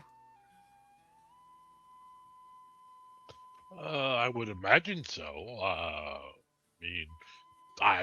Brian, we've not seen any sort of security or. I mean, there's probably like a guy near the front door who has a sidearm, but there's not anything significant. What I will say is that Alice certainly has been inside, and it's like, certainly if you were in areas where patients were, where you might conceivably be visiting during visiting hours, that would probably be fine. Mm-hmm. The rest of the, kind of the backstage areas, if you will, are pretty cramped. Yeah. So it would be kind of hard not to get noticed in those areas unless you had a plan. And asking Alice and Adrian, like, if we were visiting our sick aunt and ended up in the wrong room, do you think if you saw this kid or got some paperwork on him, that the two of you could figure out what the hell's happening here? I think if we can get in and get access, we can definitely get a better idea. But I think that given the type of operation that's going on, I think we need to do this a bit more refined, because we might want to be able to go back in again. And I think that, visiting, well, perhaps not our sick aunt, but our sick travel companion is perhaps something, a next step. But, if I can get in there, if I can get hired, I'll have a lot more access. How sick are we talking? Not too. I mean, sick enough, but not too sick. And they'll make me better. I'll make you better. I don't know. I just gotta say, anything that makes me sick enough to be in a hospital that's a little more than too sick. Well, I mean, it's just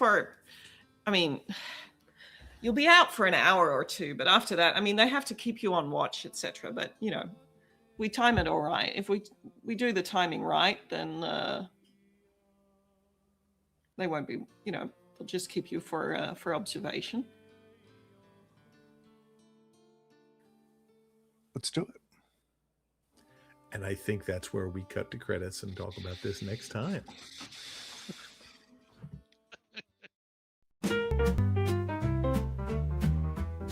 In a mansion grand where secrets lie, Walter Winston lived, but he had to die. His daughter Janet, fierce and bold, hired a team to find the stories untold. Oh, Walter Winston, Mr. Man, caught in a web of of a sinister plan, with cults and crimes and shadows so dark. His story ignites like a match to a spark. Ex-cop, doc, gangster, nurse in the mix, unraveling truths in a dance of tricks. Swinging through secrets, meet the moon's gleam. They chase the spurs of a deadly dream.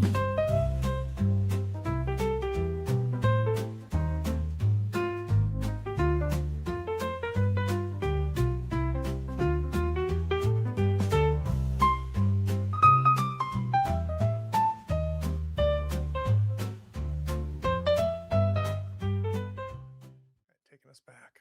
Okay. So Brian said it was a terrible plan. I said I was so excited by this plan. I cannot wait to see what happens next. I mean, Sal has already, had a tooth removed in pursuit of justice in this thing. I'd So forgotten about I think that. it's only fair that James have his turn. Spread the love. I'm the one that's come closest to death. Like I almost died. Technically. You got Yeah, better. what I was saying on the break is that for James it was the kids thing. Now it's Now it's personal. yeah. I get that. All he can think about is his nieces and nephews and just the idea of it. And he was obviously not a fan of Monty before, but this idea that Monty killed his wife or was responsible for his wife's death and now is messing around with his own child, like no bueno. Yeah. I like Malta. It's a very sort of interesting variation on what you've done before because as you guys have observed, this is not the kind of thing where frontal assaults are a good idea. Yeah, So this is good. It's a good mystery too, man. I in the best sort of way, I have no idea what's happening here. excellent. Which I look forward love. to hearing it. Yeah. All right. Well, let's do some thoughts and stars and wishes. Chris, why don't we start with you? All right. Stars. I have to again. I think this the Alice suggesting the hey James, we'll just give you something. It'll be okay. That is probably one of the funniest things I've ever heard in a That's game beautiful. extension. That's This beautiful. is going to be epic. Okay, regardless of what happens, we can all die, but this will be epic. Wishes. I know that this is definitely. I mean, it feels different. In the past, everything is we could employ some frontal assaults or some heavy hand. This feels totally different. I mean, much more professional enemy. There's not a lot of places that we can go. We can't disappear out of town. We're on an island. So it's going to take more for us to get away. And I think the doctor alluded to this. There have been different, emotions involved here. You've got depravities and things like that. This one is just it's on a level that's even worse than what we've seen before because it involves children now. And I think that's Sal's going to have no problem sleeping at night should the opportunity arise to retire some of these doctors and whatnot off the earth. Fair enough. All right, Naomi, how about you? I have to second that. I very much enjoying it, and then we find out all these little tidbits after another, and I'm quite looking forward to going in undercover, unless etc. So I think my star was for Sal and his buddy in the hospital. I just got this vision of these two, just gossiping. two gossips. I really love that, and I think thoughts. I'm wondering. I think we're all, convinced that he's doing bad stuff. I'm wondering whether that's the case. I'm wondering whether this might be him trying to save his wife, save his son, something along those lines. That it might be something else going on or good intentions rather than. So that's not necessarily Alice, just Naomi's thoughts. So I'm very interested to find out whether that turns out to be. But I do like, in the past, we've had these frontal assaults, and then that's not working. But now we have this just perfect opportunity to try and do this, well, somewhat subtly. So I think we're going to have to visit violence upon the Doctor, though. That just, getting to the bottom of this, like you said, I had never considered the whole angle of, Donovan thinks he's, trying to make his son better with this, which is an interesting take because it paints things in a different light. So that's an interesting observation I had made. Yeah. Excellent.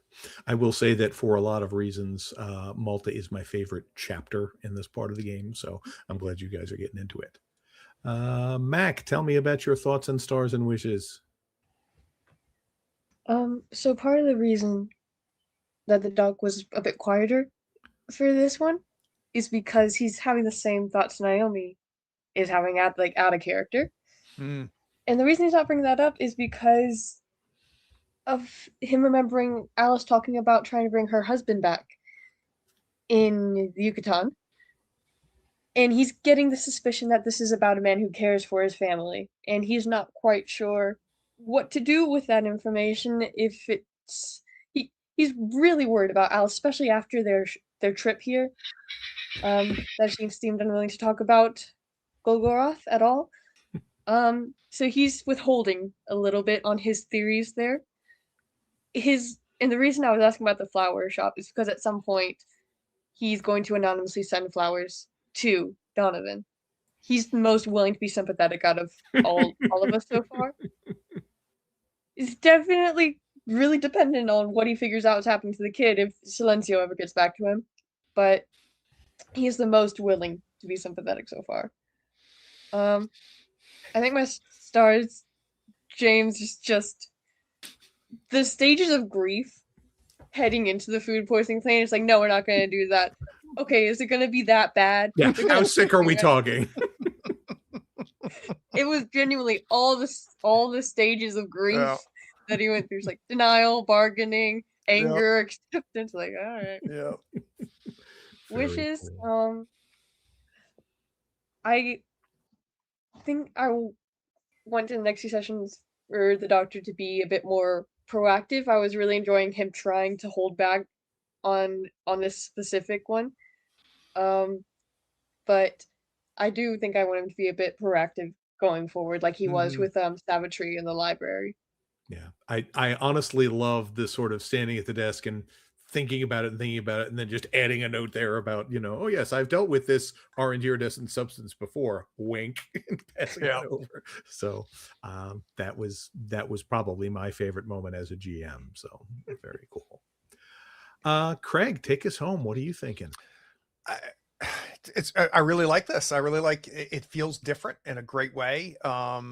I don't know what's going on, and I love that as well. But I feel like I have it, but not frustrated, right? Because again, we have pathways and a terrible plan to follow them.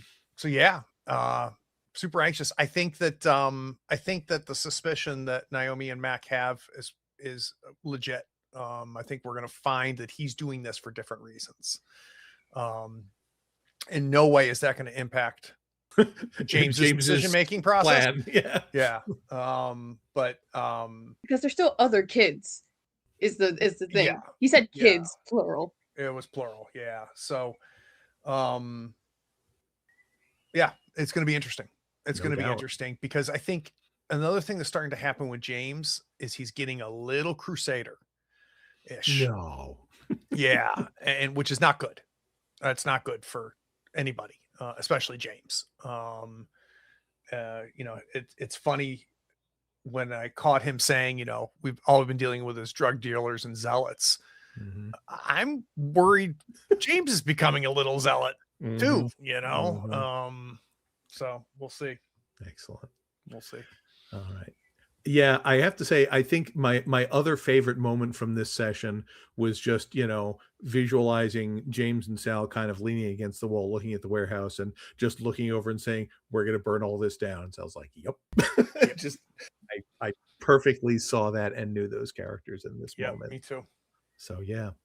Looking forward to keeping going. Hopefully we don't have any more big gaps like we did there. I'm actually seeing I have next Saturday written on my calendar. Is that true? I don't it's the think it Saturday is. after that one. Okay. Yeah, so let's take a quick look while we're right here.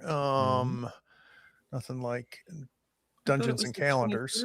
23rd. Yes, everybody's favorite. Yeah, I have us for the next is the 23rd. All right, beautiful. Same channel, same time. So yeah, we'll be back. And then for those of you watching, if you watch live, come back here at 7:00 Eastern in about 6.5 hours, and we're going to be doing session 0 of Scum and Villainy. We're going to be creating a crew and creating some characters, and then we've got all kinds of other stuff going on. Love you, meet it. Bye. Great stuff. Bye. All right, we're clear.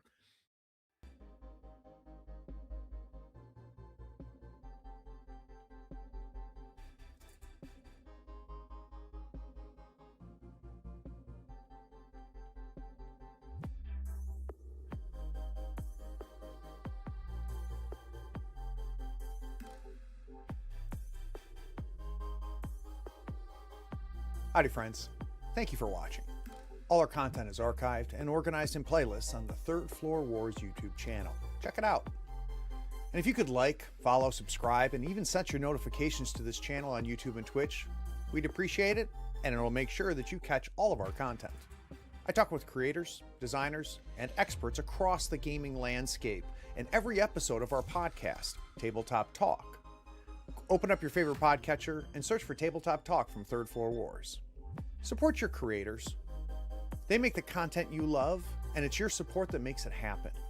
If you want to help us, go to Third Floor Wars on patreon.com, and you can help us for as little as $1 a month. Thanks again. We'll see you next time. Take care.